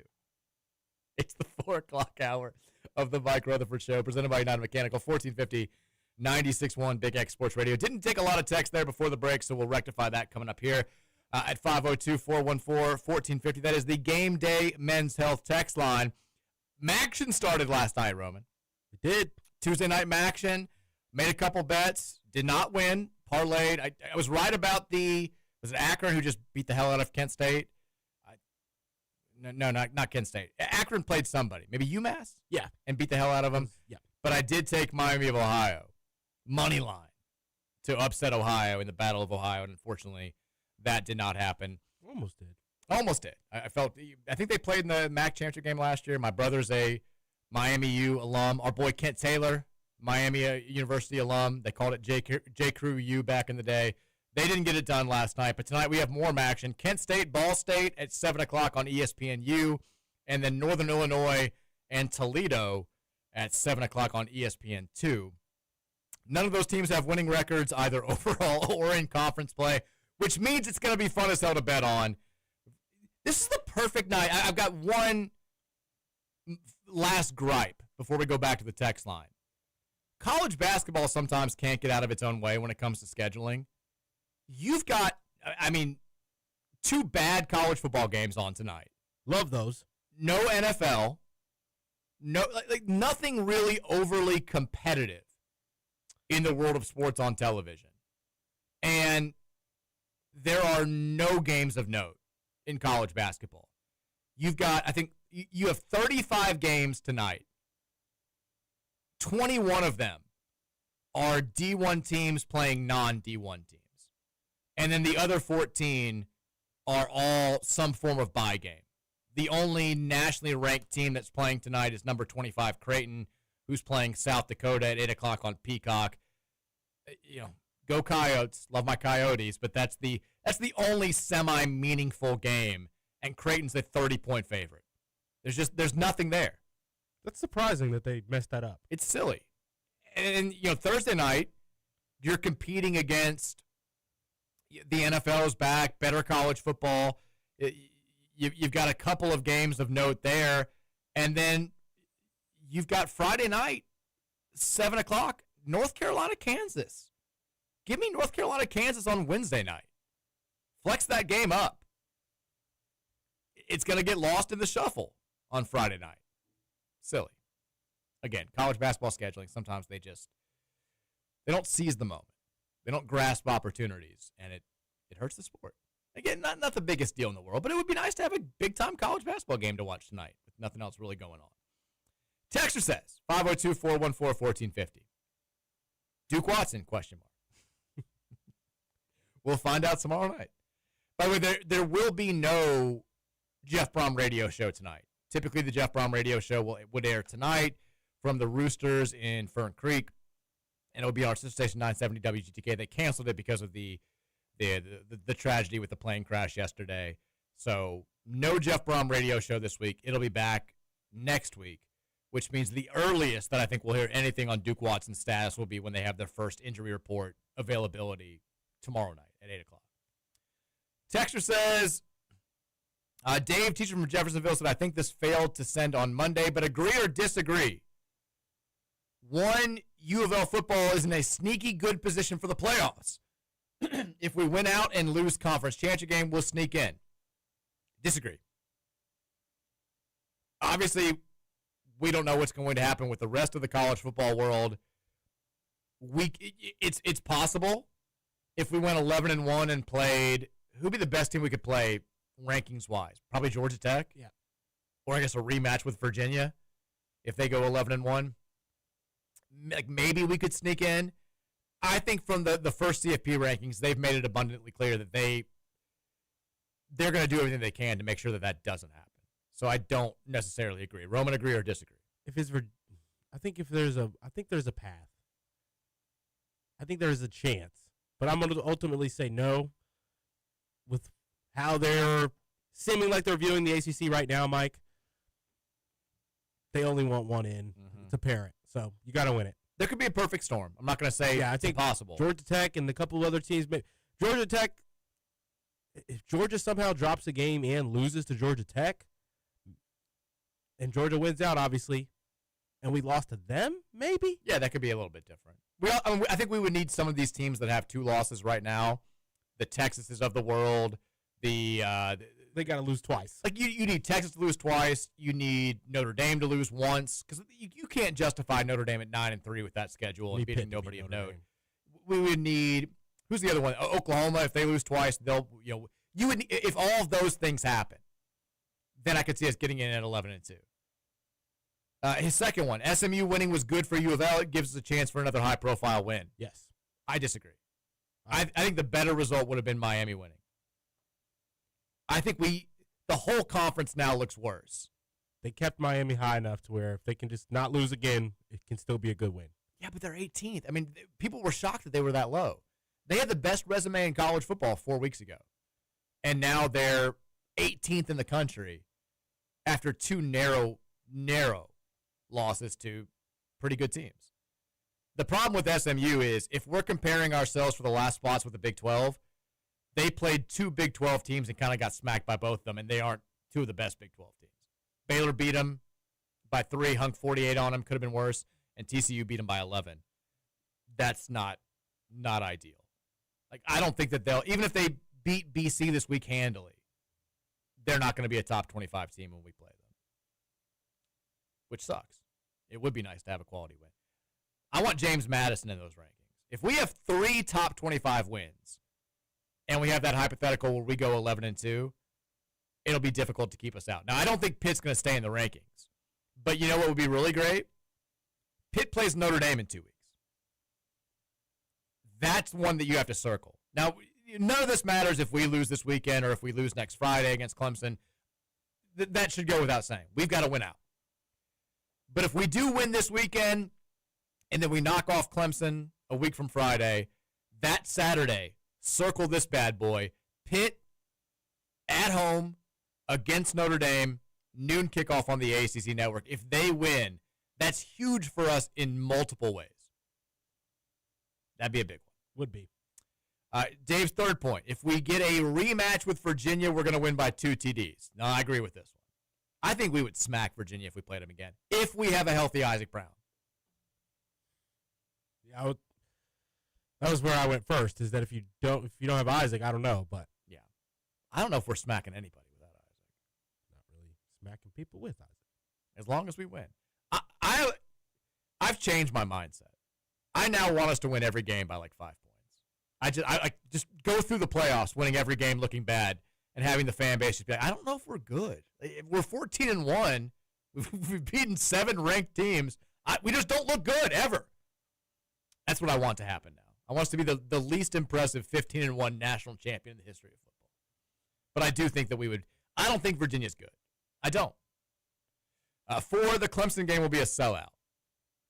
Disagree. I hate that I have to disagree, but I don't think it's going to be a sellout.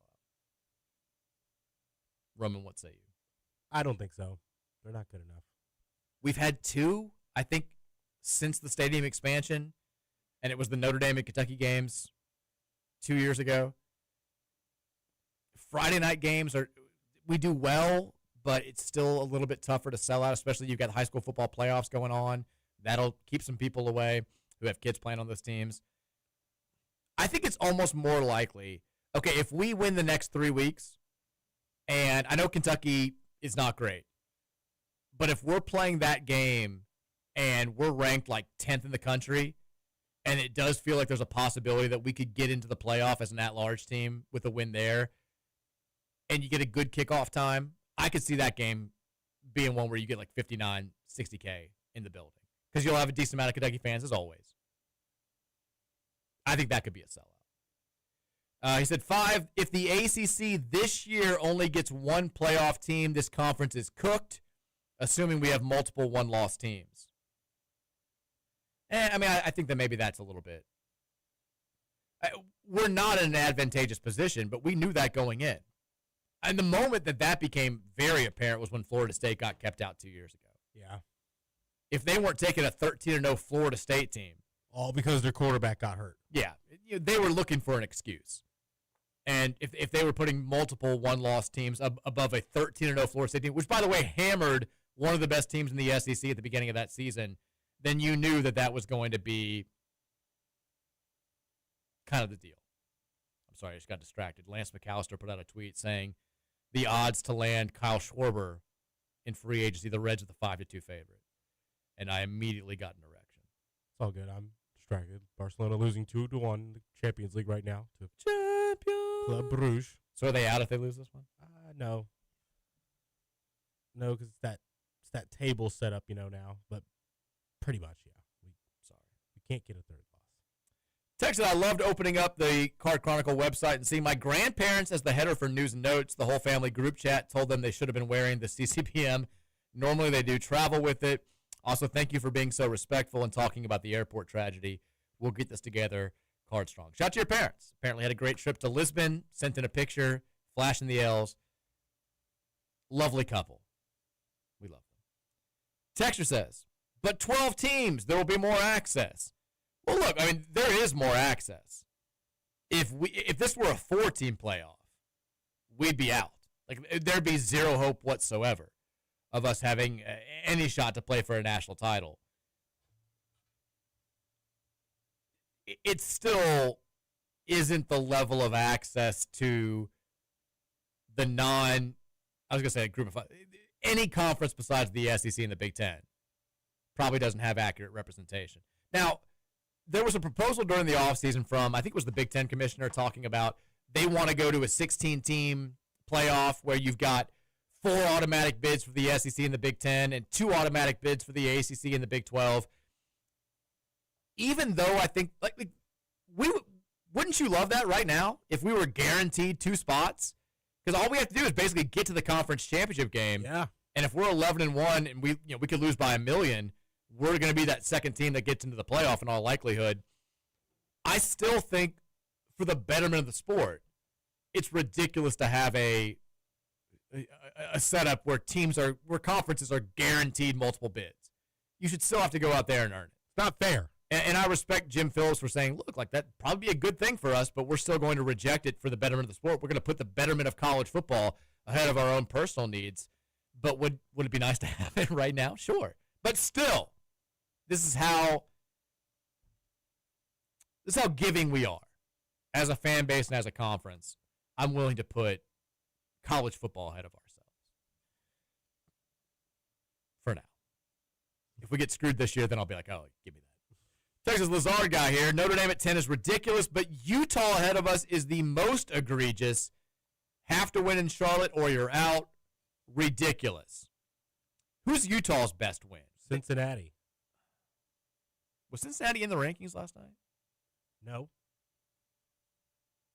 So their best win is a... Maybe I don't... Maybe check that. I mean, I posted. I don't think they were. I remember. Yeah, Cincinnati, because they lost to BYU. Or maybe Arizona State, but they're not ranked anymore, so it's... So Cincinnati is not in the rankings.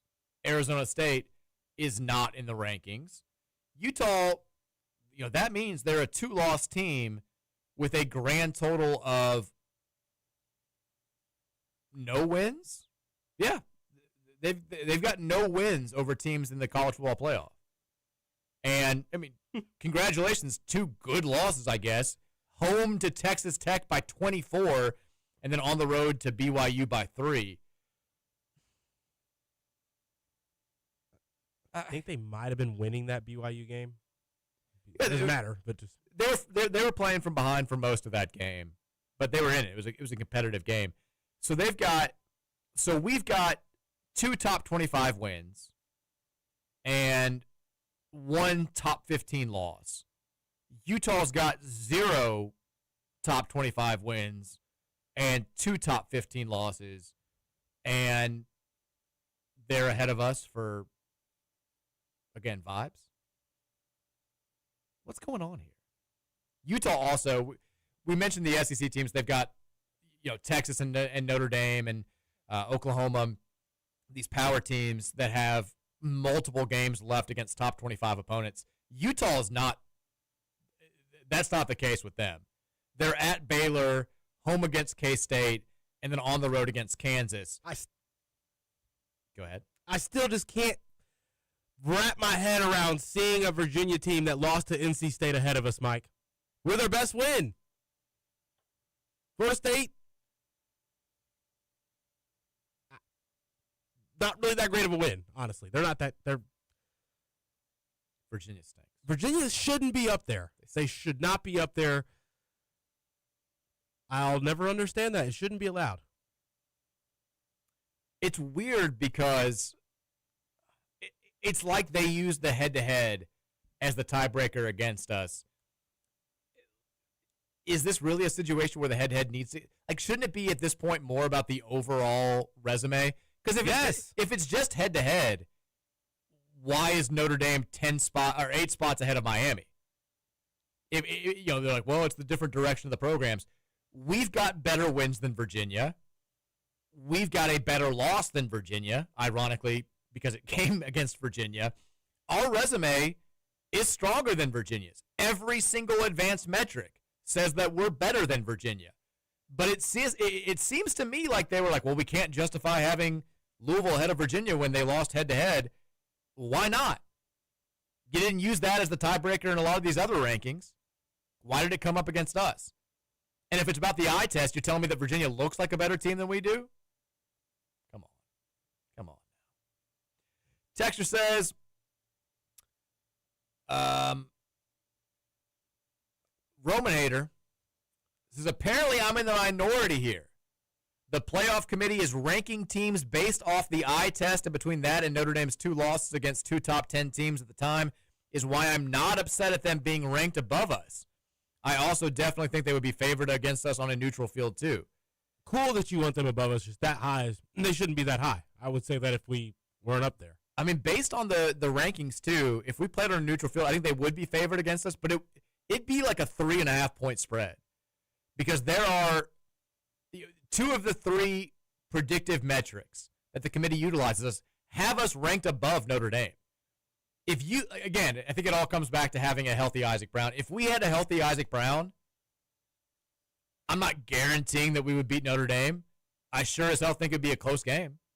I think we'd have a definite shot to beat Notre Dame. They played Boston College, the same team that we got crucified for only beating by 14. They were life and death to beat BC, and they pulled away to win 25-10. They didn't look any better against Boston College than we did.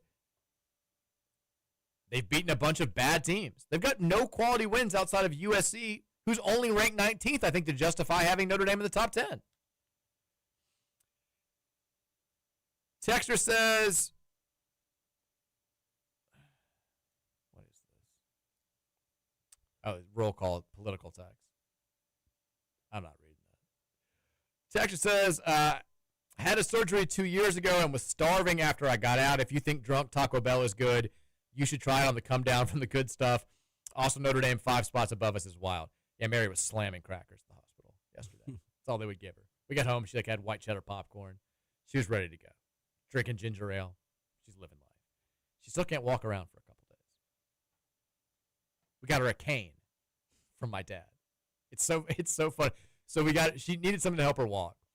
And my dad has had to use a cane for a few years. And he's had multiple canes. So my mom brought one of his old canes to school today for drop off with John. And I gave it to her. And then our babysitter was like, well, I've got a better cane. She's like, I've got one that has like this aluminum base. They've got newer. So we have a cane off between my, like relatives and babysitters for who can give my walk. She's like, I have a walker too. I'm like, she's gonna be fine after a couple of days, guys. We don't need to go all out. We don't need to do it to put a stair lift in our house just because she had this surgery. She's gonna be okay. But right now, she's a little immobile. Texas, the CFP rankings aren't perfect, but I can't be too upset about it. If we lose any of these last 4, then we don't deserve to be in anyways. We handle our own destiny, and that's all that matters. I agree with that part. If we lose to, even if it's like at SMU, which is probably the most acceptable of potential losses left on our schedule, we'd have a good resume at 10-2, but I don't think you could effectively argue that we would belong as one of the best, 10, 11 at-large teams in the sport. You've got to win out. And if you do win out, you're in. I get we don't have a Clemson and a Miami or even an SMU this year like we had last year, Mike, but we were knocking on the door with 2 losses last year. We were. I think that there is a chance for craziness to happen. I mean, we were a 2-loss team. If the Stanford game goes a different way, granted our destiny is in our own hands, really, but there was a chance. I still think there's a chance now. I get you don't have the 2-11 or the 2-10-2 or Miami. Did Miami, SMU, and Clemson all have the same record last year? I get you don't have 3 top teams like that Miami higher up up in the 9-3. I think. higher up in the initial AP poll than currently have ACC teams. But I still think it's possible. Now, I mean, Clemson only got in because they won the conference, and they had 3 losses. They got beat by us. They got beat by Georgia. They got beat by South Carolina, and then SMU got in because they were 11-1. 11-1, and then you're not supposed to be punished by losing the conference championship game. Now, if they'd gotten blasted by Clemson, no way in hell they got in. They got in because Clemson only beat them on a last-second field goal, and it was really tough to look at their resume and say, we can't. We had you at 8 last week, but we're dropping you all out of the rankings because you lost on a last-second field goal on a neutral field to a good team in a game that we already said we weren't going to ding you for. It was the ultimate, like, our hand is forced type situation for the committee. My frustration with the rankings and the area where I do think it could come into play, because I think you're right. If we lose one of these last 4, we're probably up Bleeps Creek and have no chance. But I think they've set it up now in a way to where if we won out and we're 11-1 and either made the conference championship game and lost or got left out of the conference championship game entirely, they're trying to justify having 3 lost teams from the SEC and the Big Ten and potentially Notre Dame in above us. And I think that's ridiculous. I can see it happening right now. Now, I'd love to get to that point where we're 11-1 and we're talking about being mad about potentially being left out, but they've set the stage, and I think that's annoying, and I think it's wrong. Texas says, "Can I roost better than LeBron?" No. Texas, Mike, have you heard anything on Woolley? He limped back to the locker room and then returned to the bench. Any indication that he's going to miss time? Not to my knowledge. This was as of Monday night. It sounded like everything was good there, but I haven't heard anything in the last 48 hours. So we'll see. He had a hard fall, right? Is that what it was? I didn't know what happened to him. Texas, how did Mary react when you posted this? I did post that she was going to be lobotomized. Took a picture of her getting shipped off to surgery. She was fine with it. A lot of laughs out there. I think the only thing that I didn't realize how few people knew that she was having a minor surgery. So she had like family members that I think had forgotten, and they're like, "Oh my God, what's going on?" I would hope that those people would know that I wouldn't post something like that if she was going in to have like open heart surgery or something very, very serious. But I guess a handful of people were like, what's going on here? So I felt kind of bad about that. But no, it was a good joke. I stand by it. I'd post it again in the same situation. She was fine. Texas says, bleep Notre Dame and Texas. We would beat them both. Who do you think would have a better chance against Notre Dame or Texas? Notre Dame. Notre Dame for sure. I don't want to see Texas's defensive line, Mike. I don't think we would score on. We would have trouble scoring against Texas. I think maybe we would need like 2 pick sixes from Arch to win that game, which is possible. Very much very possible. You know, last year it was all about, I can't believe that we're not in, and Indiana's getting in, this team that was too afraid to play us. I don't know if I can live in a world now where Memphis State's in the playoff and we're not. I can't handle that. We've always been so much better at football than they have. They got left behind in conference realignment, and now they could this would be the first time they've ever benefited from being one of the have-nots in conference realignment, because they would only be getting in because of their affiliation with the Group of 5 school. I can't live in that world. I need somebody else to beat Memphis again, so we don't have to worry about this. I can't. Or let's give some respect to James Madison and say it's not just about the American Athletic Conference. Little old James Madison deserves a harder look here as well. Come on. Texas, the playoff committee chair, said, man, when we look at the tape, Notre Dame is a really solid football team, both sides of the ball. Are we buying the BS they're insinuating that they actually watch tape of all teams considered and legitimately considered in their rankings? No. These guys don't watch ball. Absolutely not. Remember last year when they had, like on the last day of the regular season, they had the live footage of the committee like watching games? They look like the least like football excited people of all time. They were just there for show. People don't watch games. Absolutely zero chance. All right, let's go to break. When we come back, more from you guys on the Game Day Men's Health text line. A couple other things that we have not gotten to just yet. We'll also make some predictions for the night ahead in sports, which is we're light, but we'll talk a little NBA with Roman Kelly and make some action predictions. Hour number 3. Back after the break. Shout out to the Ghetto Boys. Here on the Mike Rutherford Show, presented by United Mechanical, 1450 The Big X.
All right, we've had lots of censoring surprise on the show.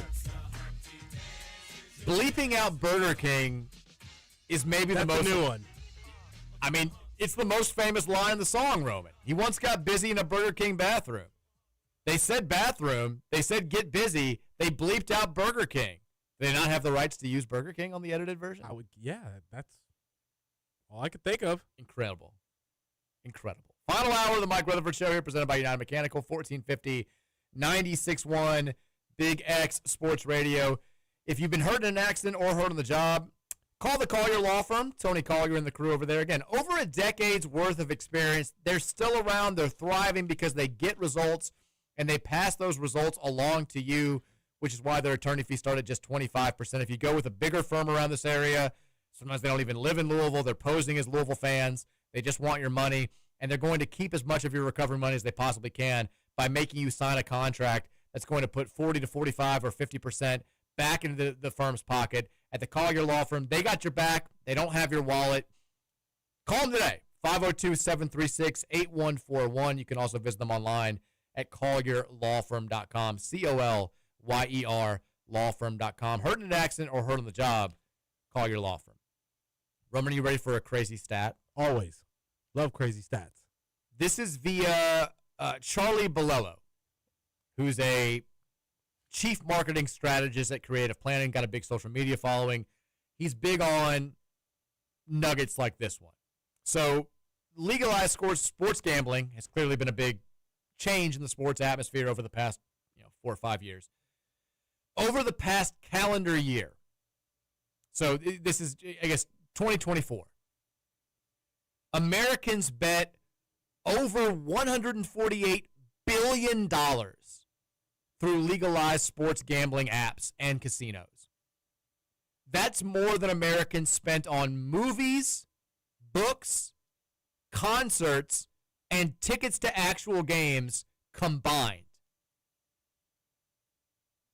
Insane. That's insane. I think we all knew that it was a ton of money, but when you put it in that context, it's outrageous. $148 billion has been wagered on sports, and we're wondering why we've got issues with, players being involved in this, and it's not going away. Anytime you can find anything in society where this level of money is involved, there's going to be some shady figures. There's going to be some illegal stuff happening. That's not going away anytime soon. By the way, Pat Forty's saying that there's going to be some sort of indictment coming out in this college basketball betting circle. He says no big-time names, but he does say keep an eye out on which teams are holding out players. And there were a number. I'm not casting aspersions out, but it was weird. Last night, Texas Tech had like 4 guys that weren't playing, including JT Toppin. Now, JT Toppin would be a big name, so I'm assuming that his injury is legit. But anytime now I see a player who's not playing, I'm like, huh? What's going on there? Might be a little something happening. But $148 billion bet on sports over the last year. Unbelievable. We've been talking a lot about the CFP rankings. We're talking a little basketball there. No basketball happening tonight in the college world of real consequence.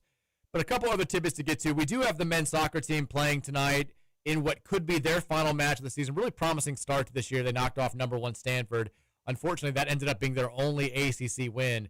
They're the 14 seed in the ACC tournament. They're playing at NC State, who's the 3 seed tonight in the first round of the tournament. I think it's a 6 o'clock kickoff. Hopefully, John Michael Hayden and company can get some magic going, and they can make a deep run and maybe get a shot at the NCAA tournament. We've also got some early bracketologies that are out there, Roman. Way too early. Well, that's how these things work. The first in-season bracketology from CBS has Louisville as a 2 seed playing in the same region as 1 seed St. John's. I love it. Would you like this? I would love this. Send Rick into retirement. All right, out of these 3 teams, and we're going to play 2 of them during the regular season, which would you most like to meet in, let's say, a regional final? Winner goes to the Final Four, loser goes home. High stakes regardless, but especially when you've got a rival in there. If I told you it's between Kentucky, Arkansas, and St. John's, who do you most want to face in that situation? Because you're a Rick hater, but you're also a Kenny Payne hater, and obviously a Monster UK hater. And fearful of that. I'll have to go St. John's, Mike.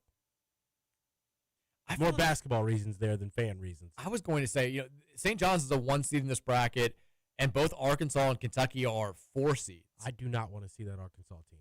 I kind of like. Well, we're going to see them in December. I mean, in that scenario. I kind of like our matchup with St. John's more.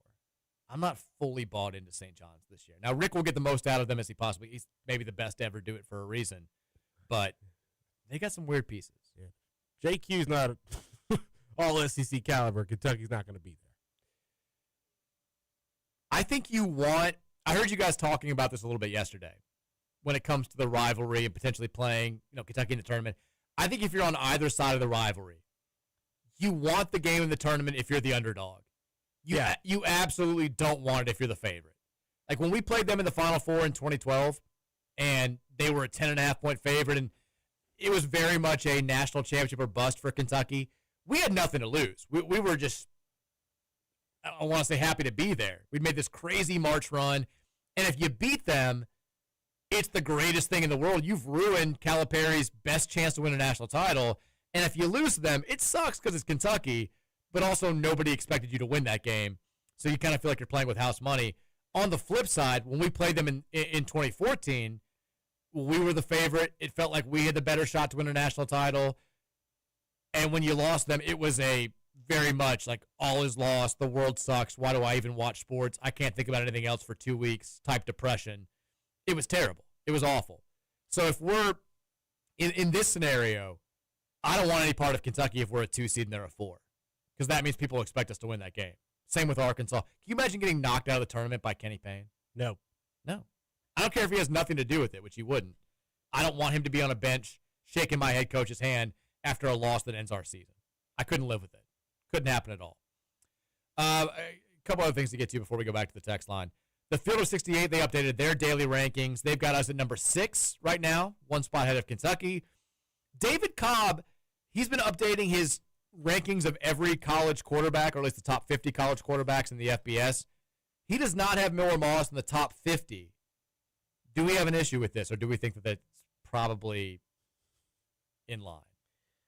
Not in the top 50 kind of seems wild. I kind of feel like I wouldn't have Miller in the top 35. I'm not going to get overly angry about it. I saw because people we obviously got frustrated with Jack Plummer back in 2023. And then you'd look at the numbers, and every stat would say, well, his QBR is like the second best in the conference. He's thrown for this amount of yards. We need to be – and then he ended up being third-team All-ACC at the end of the season. The numbers with Miller Moss are not good.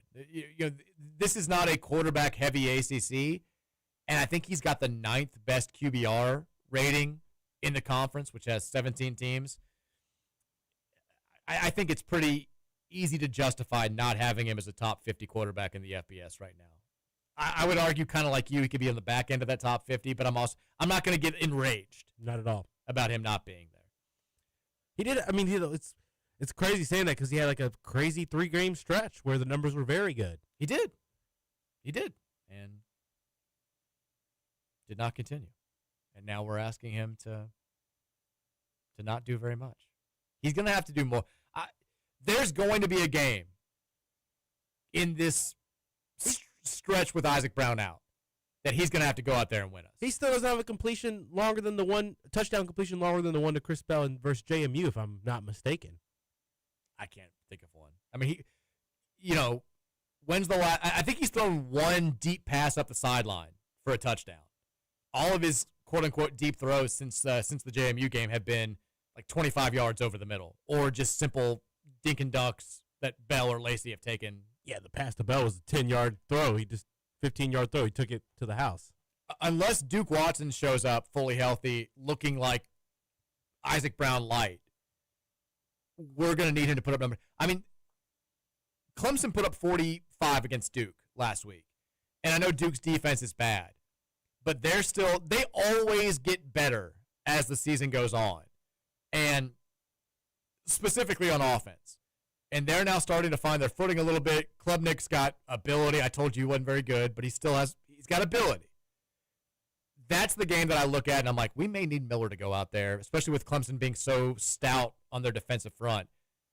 When they've gotten burned, it's been mostly through the air this season. We may need Miller to do something in that game. I still feel like there's one that he's going to have to win us. By the way, Dabo, you see what he said today? What'd he say today? Dabo looks like depressed every time he gets in front of a microphone. But today he said, we got so many issues going on here. We got gambling issues going on. People are being suspended. Refs are people too. If they're part of a game, they ought to be part of the accountability and consequences. He called out the refs, basically implying that they're at least some part of the reason why Clemson's 3-5 right now. I'm not mad at this. This is part of the start of the unfold right here. According to you, he's been unfolding for 9 years now. It's been slow. It's just we're starting to see the results. This is like one of those big stepping stones in delusion, I feel like. In sports delusion, especially in the coaching department. When you start hearing this, Mike, talking about the outlook on a season so far. I agree. He's spiraling. He also started to talk about looking inward, and he's been looking for excuses this entire time. And he's now finally starting to – he looks kind of resigned. Like, yeah, there's some talk about the poor officiating, but he like in his last press conference, he was basically like, yeah, you can't do things the way that you've always done them, and sometimes the old done. I'm telling you, we're getting closer and closer to him renouncing his religion. It's like my dream scenario. It's at play. It's in play. It may happen after he gets sent down. Like he may leave Clemson in a couple of years and go to another good school, a Kentucky type school, and then have more failure, and then he's going to end up at like Southeast Louisiana State. And there's going to be a story 11 years from now where it's like Dabo talks about atheism, newfound atheism, and he's just going to be done. Just realized that God didn't care about his football team at all. Couldn't save him. The deal he made with the devil or whatever deity is done. It's going to happen. He's spiraling. He's cooked. It's over. If we beat him by 70, maybe that'll be the day. Maybe that could happen. Game Day Men's Health text line is 502-414-1450. Let's get back to you guys. We got about 14 minutes here before we end the 4 o'clock hour. Take us home. Let's go. Texture says, it won't happen, but hear me out. Top 4 teams in each conference play a 4-team playoff for the conference championship. Then those 4 teams play for the CFB title. Forces those, I can't say that word, Notre Dame team to join a conference and reduces politics in CFB almost entirely. I don't like it. Can't do it. They're going to be multiple years. This is like the old school NCAA tournament when they would only take teams that won the conference tournament, and then the NIT in a lot of those years ended up being the better tournament because the best team doesn't always win the conference tournament. Texture says, hey, Mike, 2 quick questions. Have you talked to TK since the World Series? Yes. I'm curious what he had to say about it. Also, what are your thoughts on Braum? Trevor was, he's had a good sports year. He was the biggest Jeff Braum guy in the world, and Braum's been doing very well here. Louisville basketball got back on its feet. He's a diehard Eagles fan. They won the Super Bowl. He's a big-time Pacers fan. They damn near won the World Championship. And he's a Blue Jays fan. They get to the World Series for the first time since 1993. Having said that, that's about as painful a big-time loss as you can ever have as a sports fan. Your team losing in the finals and in the World Series. But he won the Super Bowl. And if the Super Bowl hadn't happened, then I'd be like, all right, it's almost worse. That was the expectation, kind of. Yeah, but people thought they would lose to the Chiefs. Fair.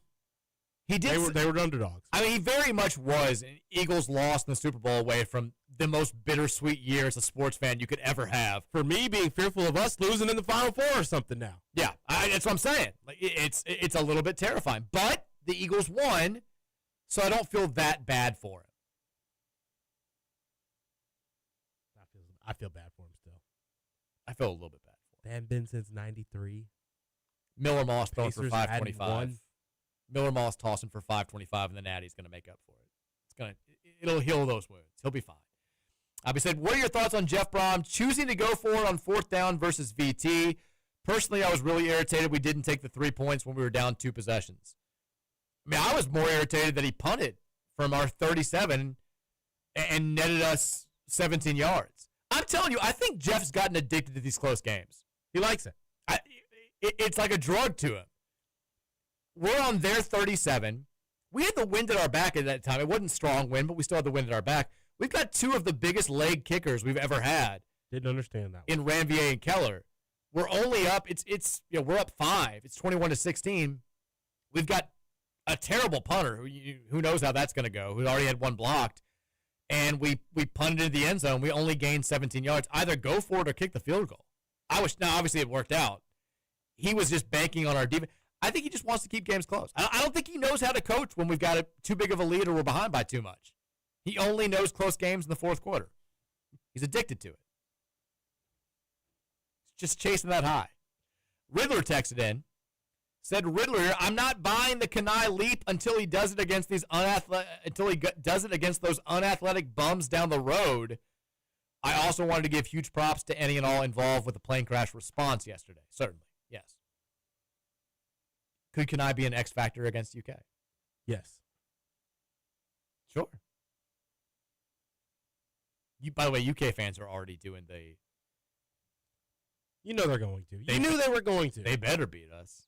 We got an injured point guard, lottery pick that's not playing. Completely ignoring the fact that one of our best players is also hurt. And that we didn't have 3 of those guys last year against them. That's how you know there's a little fear really, really want to refrain from getting chesty. Oh, I'm not getting chesty. We can't. We have not earned the right to get chesty against UK. We haven't. Both fan bases right now. This quad 2 opportunity we've got ahead of us. I think both fan bases right now are more terrified than excited about this game. UK fans, they won't admit it because they've had our number for, pretty much their whole lives at this point. But they are, you can tell when they're doing the whole, well, they better win. If they don't win this, whenever a UK fan says this line, you know there's legit fear there. If they don't beat us this year, I don't know if it's ever going to happen. Because that happens every now and then. I remember when they had Billy Gillespie the first year, that kept coming up.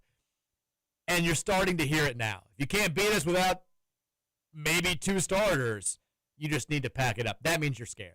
Yep. And then we're not saying, hey, you guys have looked kind of average the last 2 times we've seen you. We just won by 60. We're feeling pretty good about this because we're terrified to feel confident. Because we never feel confident going into this game. And when we do, we lose. Both fan bases very scared. It's going to be a scary, it still feels so wrong that I'll never like it. 6 days away. Like, it's game week for the Battle of the Bluegrass.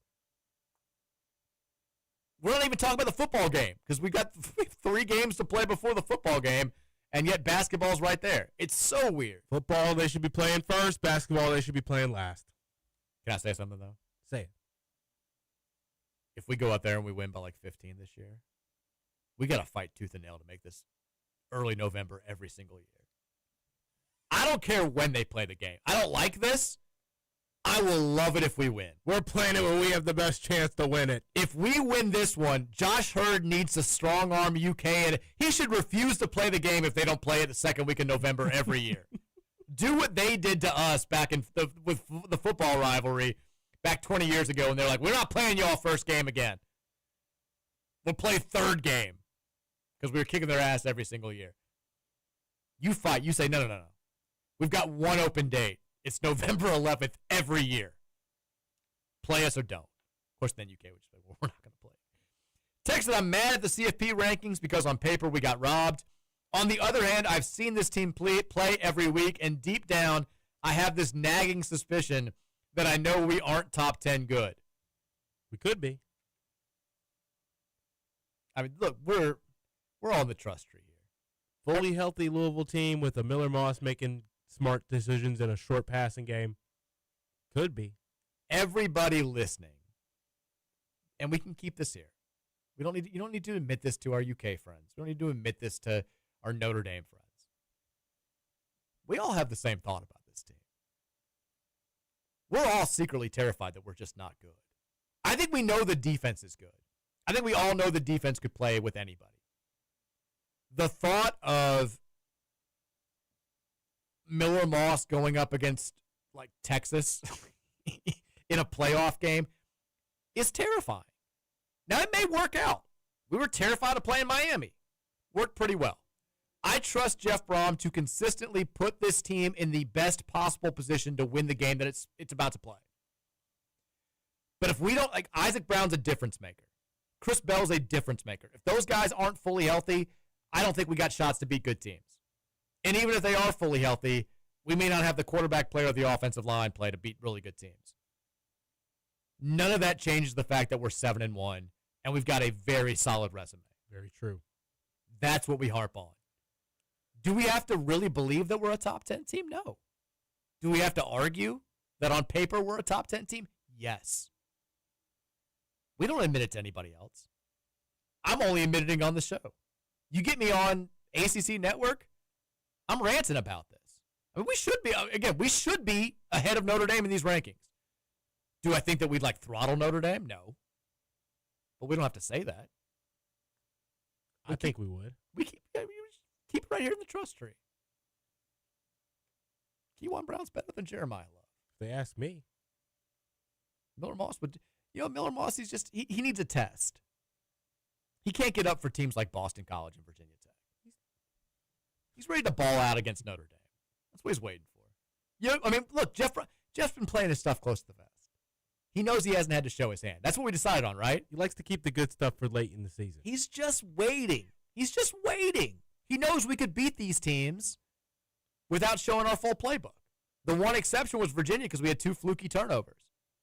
We'd be 8-0 just playing basically our basic install. He's saving all the big plays for ACC title game in the playoff. Just wait. Texas, I think the most impressive thing about Roots Monday night was that he played like he wanted to be a starter instead of the 8th, 9th man. My second favorite thing was Roman talking about Roots like he was Anthony Edwards. I did kind of feel like he came into the game, and I was a little bit worried after seeing him in the Bucknell game. It looked like he was kind of playing, for a second at least, like he was a little bit pissed off and maybe, I'm worried that he's not stepping into a bigger role. He played hard as hell on Monday night. He was ready to get after it. He was ready to show that I've taken a step forward and I want a bigger role in this team. I totally agree with the texter. I loved it. Roman, you didn't say he was Anthony Edwards. No, I actually had a complaint. I had one complaint about him.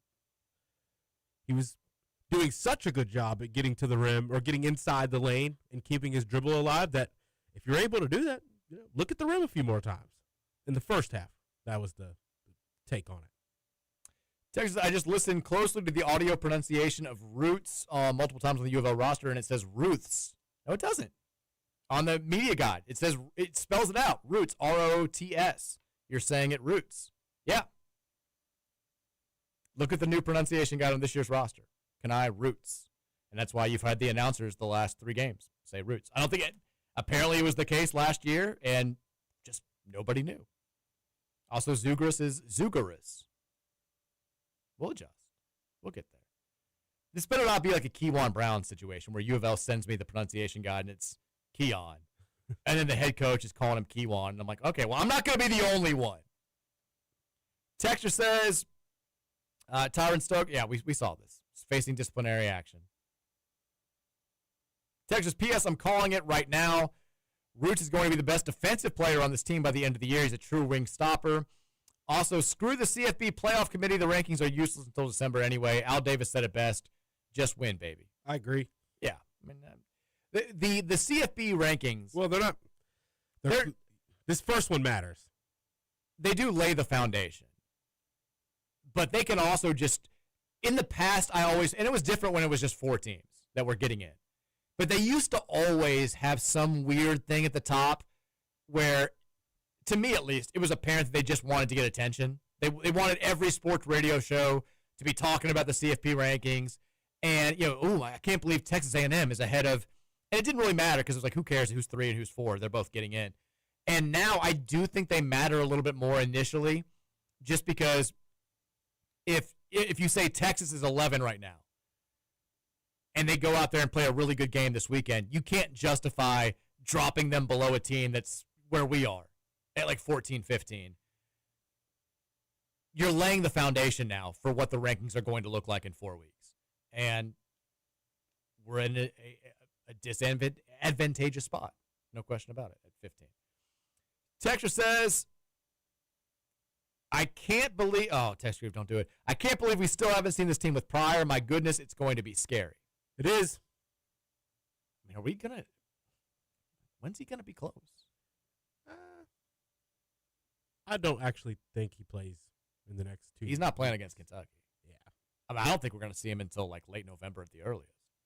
I think maybe, we play UK next Tuesday, and then we get a little bit of – we play Ohio, and then we have Cincinnati.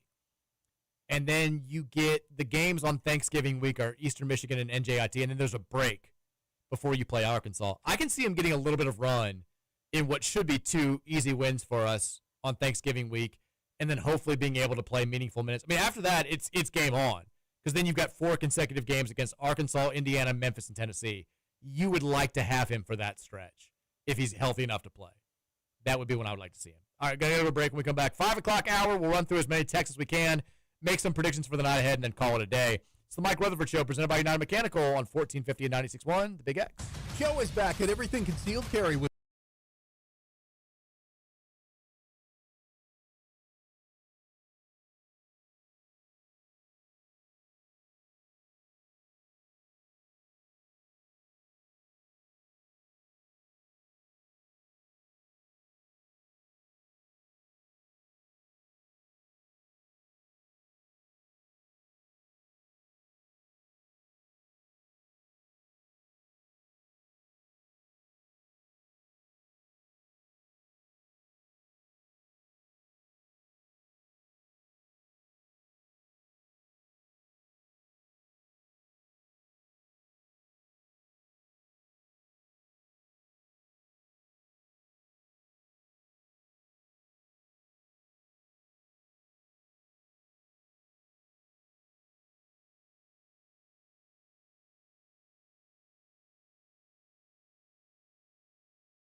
on Big X Sports Radio.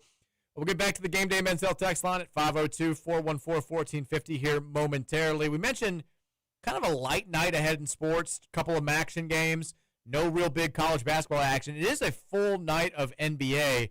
Roman, I wanted to give you a chance. You got a new show, I believe, launching in the Real Spiel Network, focused on NBA, correct? Launched it last night, yes. Tell me about it.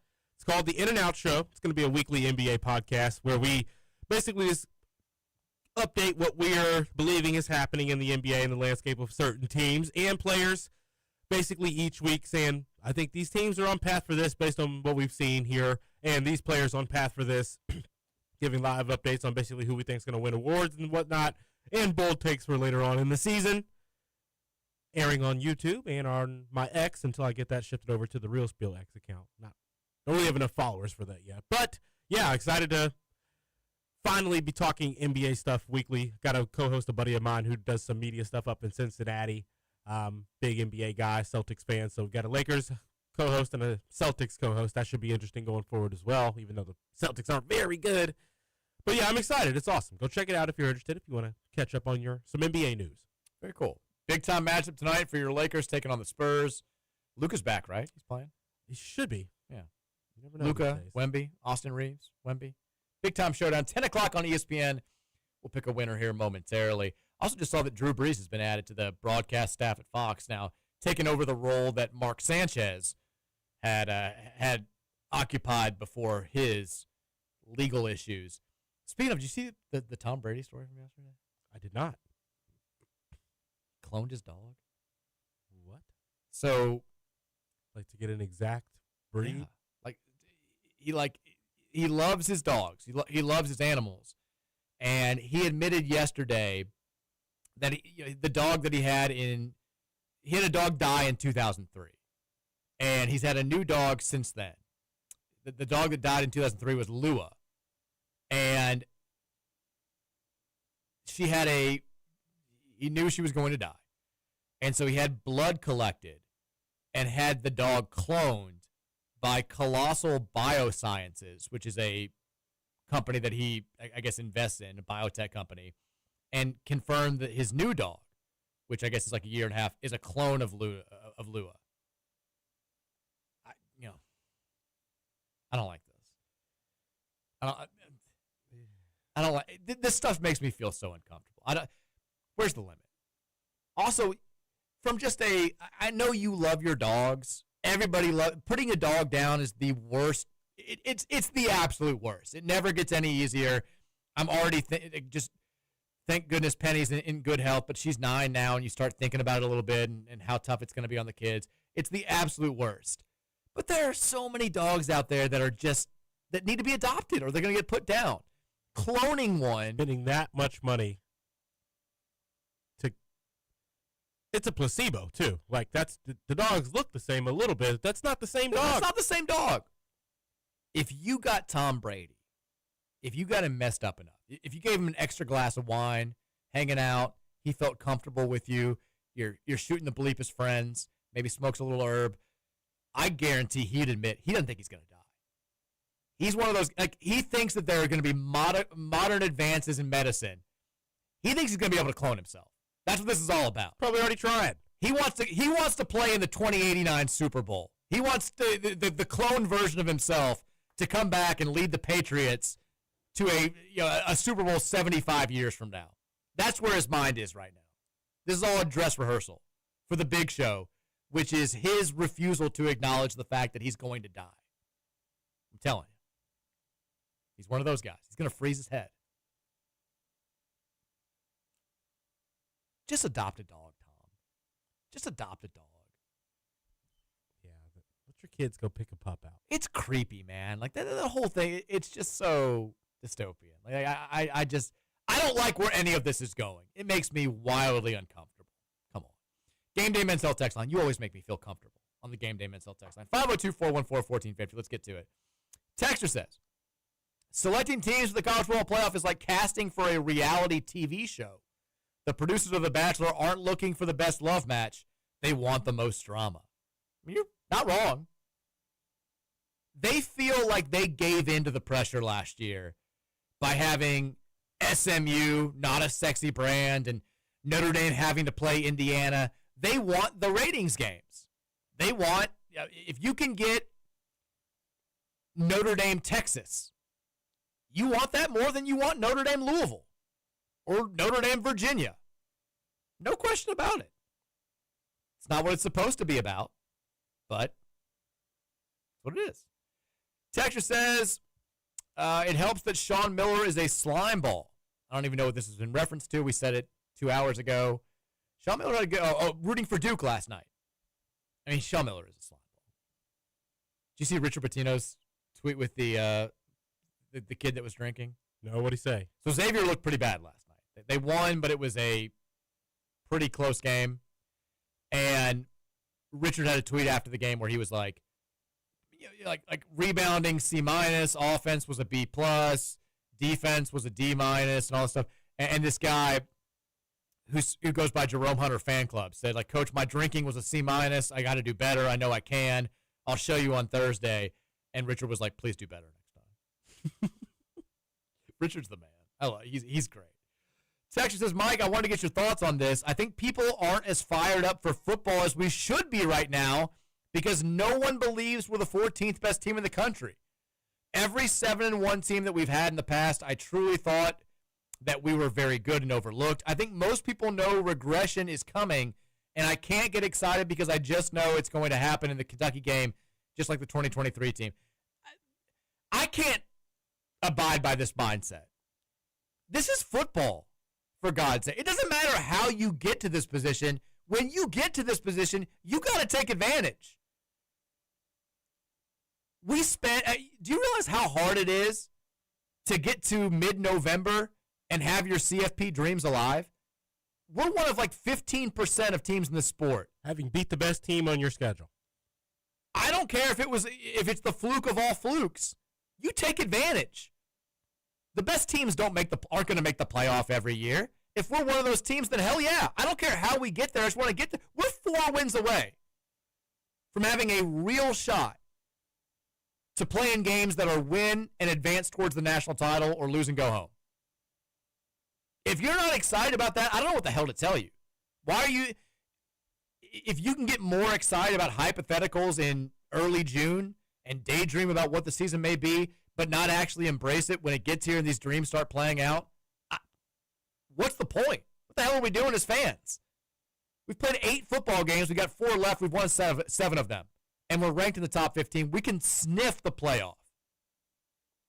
If you can't get it, I don't care if we're playing Cal this weekend.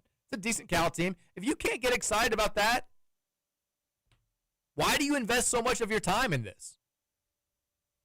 We all see the same glaring weaknesses. It doesn't matter. We're 7-1 and number 15 in the country. Doesn't mean you can't win. Find a way. Trust these guys. I mean, these guys have found ways to win week in, week out this entire season. Just keep finding ways. Yeah, we may all be like, our 2013 team would beat this team by 40. Who cares? 2013 team ain't playing. 2012 team ain't playing. 2006 team ain't walking through that door. This is your team. Shout to Hoosiers. Texas says, what are your thoughts on the high line, Roman? Is it time for you to have a word with Hansi? Liverpool looked good bossing Real Madrid yesterday. Yeah, they did look good yesterday, not beating up, but getting the victory over Madrid, not letting them score. I don't know what one word in that text means, by the way. High line, so our defense, you know what offside. You don't need to explain it to me. Barcelona, likes to play a defensive format that tries to catch the other team in offsides situations very, very often, and you have to be on the same page with your other 3 defenders pretty much at all times, even when your team is attacking. And we haven't consistently been able to do that all season long. I didn't get to watch the game. I couldn't find a stream. I had to watch the Gamecast, but I was watching people's tweets and stuff. Seems like we struggled today. So I'll you suck. I'll have something to say about it. Season's over. It's done. It's done. We got the 3-3 draw, though, after going down 1 over and over. Texas, last night with the CFP is the one reason fans get frustrated with the current team, even though they're winning. Doesn't matter if you, quote, just win, when how you do it is actively included as part of the criteria, too. U of L isn't just punished for Virginia, but their O-line play, their quarterback play, their turnovers, etc. I don't think that I could be wrong. I don't trust this committee looking that deeply into it. I don't think that they're going into it and being like, well, the O-line didn't look great against James Madison. I don't think they're watching the games. And if they're not watching the games, our resume looks, again, the metrics that they're supposed to be utilizing have us combined as the 11th best team in college football right now. If they are punishing us because Miller Moss doesn't look great as a quarterback, One, that's ridiculous. Two, it's not going to matter because they can't keep us out if we keep winning. They can't. If we go 11-1 and somehow don't make the ACC title game, you're telling me we're not going to move up 4 spots over that time? Surely. I feel like we would. Text Hey, Mike and Roman. Here's a random Wednesday thought. Is that Carter Guillaume I keep seeing? I always pronounce his last name wrong. Roaming the sidelines wearing number 45. Are we going to use him as a 300-pound fullback eventually, or do we just have an offensive lineman wearing a number in the 40s? Either way, that's some sicko bleep, and I love it. Guillaume? Guillaume? Patrick Ryan knows him, and he always tells me how to pronounce his name, and I always forget it. I don't think he's going to see. I don't think you're going to see him out there at fullback. No, don't think so. Texas Mike, what if Kenny Payne was the one who surprise stabbed you outside the building? Would you think about him then? I don't think you're grasping the metaphor. It doesn't work as well if Kenny Payne. Texture says, this is the athletic director at Collegiate. Please don't equate Kenny Payne with us or our athletic programs in any way, shape, or form. And yes, Red River Gorge is amazing. It's where my wife and I got engaged. That's someone's first text into the show. I think it's actually I think it's genuinely the collegiate athletic director. And now I feel bad.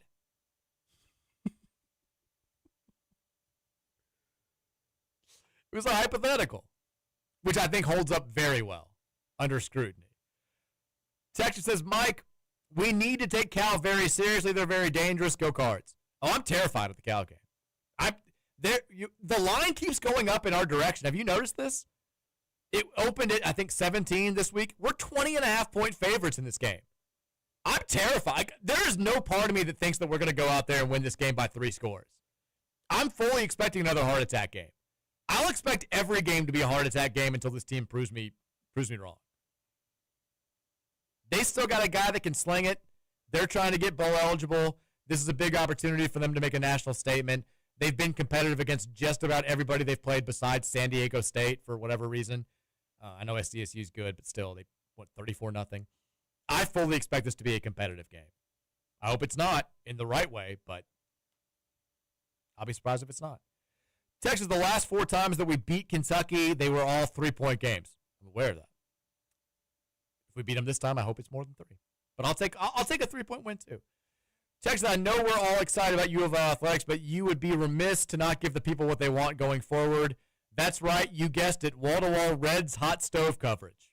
I could not be more excited that we declined the options on Austin Hayes, Scott Barlow, and Brent Suter.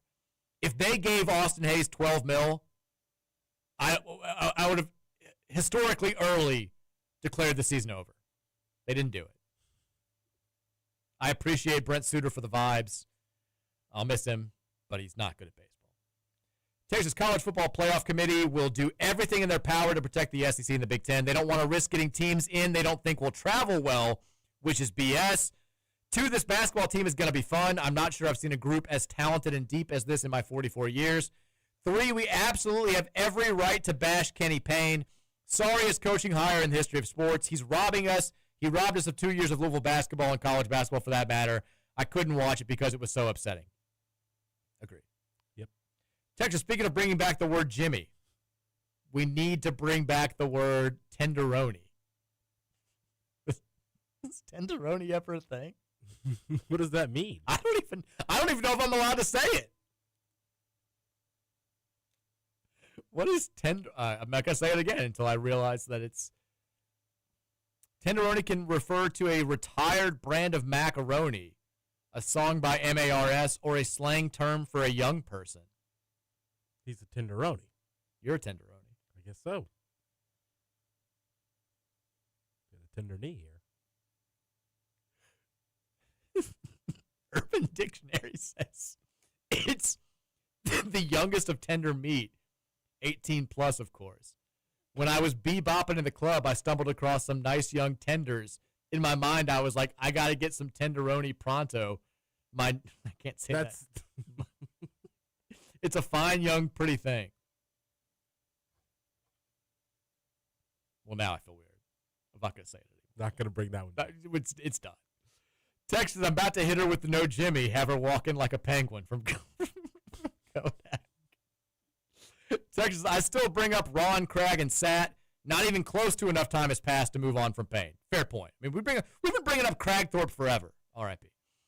Texas Kelvin Sampson guy here. I think Miami losing actually hurt us. I do too. Boney Dumper says, saying Notre Dame should be ranked ahead of us because they'd be favored against us is ridiculous. You know who else Notre Dame was favored against? Texas A&M and Miami. Get the hell out of my face with that, Roman hater. Listen to this, bub. I hate you. Okay, guys. We don't. Boney Dumper just took it to a very aggressive place very quickly. I didn't even know Boney Dumper was like this. I didn't know Boney Dumper had this in him. Texas, do you get any E5 vibes from Roots? Yeah, a little bit. He's not nearly as talented. Now that he's bigger, he moves like E5 a little bit. Like the drop step dunk stuff, that does, but out on the perimeter, no. No. Not yet. No. He doesn't handle it as well as Earl did back in the day. He's not as strong at that age. He's not. I mean, Earl was kind of like a unicorn. Yeah. He just couldn't put it all together until. And some would say he never put it all together. But he was awfully talented. Texas says Burger King also muted in the radio version of the real Slim Shady. Why do people hate Burger King being brought up in rap songs? I think Burger King hates them getting brought up in rap. Is that what's happening? Yeah. Texas is Pryor playing tomorrow. No. Probably not. Well, I shouldn't say no. You never know. I'm saying probably not. Texas says Texas at 11 is insane. Clearly, we're going to have to win the ACC in order to get into the playoffs. Nothing's changed. Texas says, I apologize if you spent the first 2 hours talking about how absolutely jacked Kenai looks, but man, that's impressive. He does look a lot bigger. Did you see the side-by-side picture today? No. Where was that? I don't know who posted it. I saw it on X today. It was a picture of him from his freshman year without a shirt, and then a picture of him from this year without a shirt. This year's picture looks like it's like, all right, can I post pump here? Let's take a picture, because it's like every single little muscle on his body is flexed. But he does look way bigger. Looks way stronger. He's definitely bigger. Texas says, Chris the Plumber, stop crying yet about last night. Leave Chris alone. Texas, are you sad that Josh Pastner lost his first game as the head coach of UNLV? So I did a classic moneyline parlay where I just took a bunch of heavy favorites last night, and I almost put UNLV in there, and I was like, I don't trust Josh in this situation. I don't trust UNLV to begin with. They always drop weird games at the beginning of a season. I really don't trust the Prince of March. He's not the Prince of November. And I kept UNLV out of it. Oregon almost blew it for me. They only beat Hawaii by 1, but they did get it done. I was going to talk about this yesterday. I think they have a kid out there who looks pretty good. Who? For Oregon. I'll have to go. I know who you're talking about. Cam Carr, is that who it is? Yes. They beat Hawaii 60-59. They had a lot of buzz. Kind of a show-me year for Dana Altman. He needs to get it done. I wanted to talk about this yesterday. The second biggest upset of opening night, because the biggest upset was Hawaii, the D2 school, knocking off Boise State, which is crazy. That school is in a strip mall, and their mascot's Sharky the Shark. It's insane. But TCU and Jamie Dixon, they got knocked off on their home floor by New Orleans. And if you remember, do you remember who the new GM is for the New Orleans Privateers basketball program? I remember talking about it. I can't remember who. My best friend, my former colleague, Percy Master P. Miller. That's right. He's taken over New Orleans basketball. He immediately leads them into a Big 12 road game and knocks them off on opening night. I feel like I played a part in this. What % chance is there that Master P remembers my name? It can't be more than 5%. I'd say there's a 30% chance. I don't know if he even remembers doing the show. He definitely does. I don't think he does. I think if you brought him into this radio show right now and I started interviewing him, he would act like it was a radio interview with a random guy that he'd never met before. I don't think he has any recollection of doing. I think he thought it was a fever dream, because that's how I think of it. It still feels like a fever dream. But I'm a New Orleans Privateers guy, and they took down TCU on opening night. Master P is getting it done. Texture says, is there a high school in Louisville that would hire Kenny Payne to coach? No. Well, we know it's not collegiate. Texture says, from the end of show discussion, those 2012 and 2013 football teams weren't as dominant as we remember either. You're not wrong. Had some close games and played a much worse schedule. Just have to find ways to win, and like you said, capitalize when you get to 7-1. Get the collegiate athletic director on the show. Yeah, I mean, not Kenny Payne, God, sorry. Charlie Strong, he played with his food a little bit back in those days. Like, he wouldn't unleash Teddy Bridgewater, and we would beat a bad Memphis team like 20-13 or bad Houston team like 30-20. Like, he would get a lead and then just be like, we don't have to do anything. And that was frustrating as a fan, but he won. We just didn't look overly impressive in winning. And then in the bowl games, he would just unleash the offense, and you're like, all right, cool, but why couldn't we just do this in the regular season? Texas, Patrick Mahomes cloned himself so he could play for Nebraska. Well, now he's out for the year. See that? Yeah. Dylan Raiola, done. Texas, Mike, why does Brom call shotgun when we only need 1 or 2 yards? It drives me insane. Here's the only thing that I'll say about the short yardage stuff. We haven't had an unsuccessful sneak all season. If I'm any head coach, I'm sneaking until I get stopped. If you get stopped, then okay. We'll stop doing it. We'll try to do something a little bit more elaborate. He won't do it. Texas, Michael's liftoff and dunking ability is what's going to take him to the next level. In a preseason interview, he talked about how he still has to remind himself that he's able to do that because of the recent growth spurt. Once he starts playing above the rim more consistently and without thinking, he's going to take it to the next level. That takes care of the finishing at the rim problem, and it means people have to cheat away from our shooters, take away that side of his game. We won't be able to keep him off the court in big games. I agree with the last part there. We did it twice on Monday. He had the sideline cram, and then he had that late game cram. Did he have 3 dunks? He had at least 2. I think just the sideline. And then he had the one where he went down the middle of the floor and fake passed it, and then went up and threw down. Like, that was, which, by the way. That was one-handed, right? No, it was two-handed. Was it? Yeah. He went up and flushed. He crossed the dude up, faked the pass, and then all in one motion went up and two-hand dunked on their center. Which I tweeted that out, and I was like, just like my word, put it out there. The amount of Kentucky fans who just can't help themselves, who are like, you think that's impressive? First of all, why? Why do you feel the need to interject? And yes, you ever seen a dunk before? Yeah. I get it. The Chandler kid's dunk last night was better. It doesn't mean that what Michael Brown did wasn't impressive on Monday night. It was a hell of a play. Kid's outrageously good. Get over it. All right, let's make some predictions for tonight. Like I said, pretty light night in the world of sports. But on the gridiron, 2 action games this evening. Neither of them very good. Kent State at Ball State. The Golden Flashes are 3-5. Both teams actually 3-5 overall and 2-2 in the MAC. Trying to keep their slim bowl chances alive. Ball State's a 2.5-point home favorite. Roman, who you got? They're going to win. Give me Ball State. Kent State, money line, straight up, pulling the minor upset. And then Northern Illinois, the Huskies on the road taking on Toledo. Toledo's 4-4 and 2-2. Northern Illinois 2-6 and 1-3. Toledo 14.5-point favorite.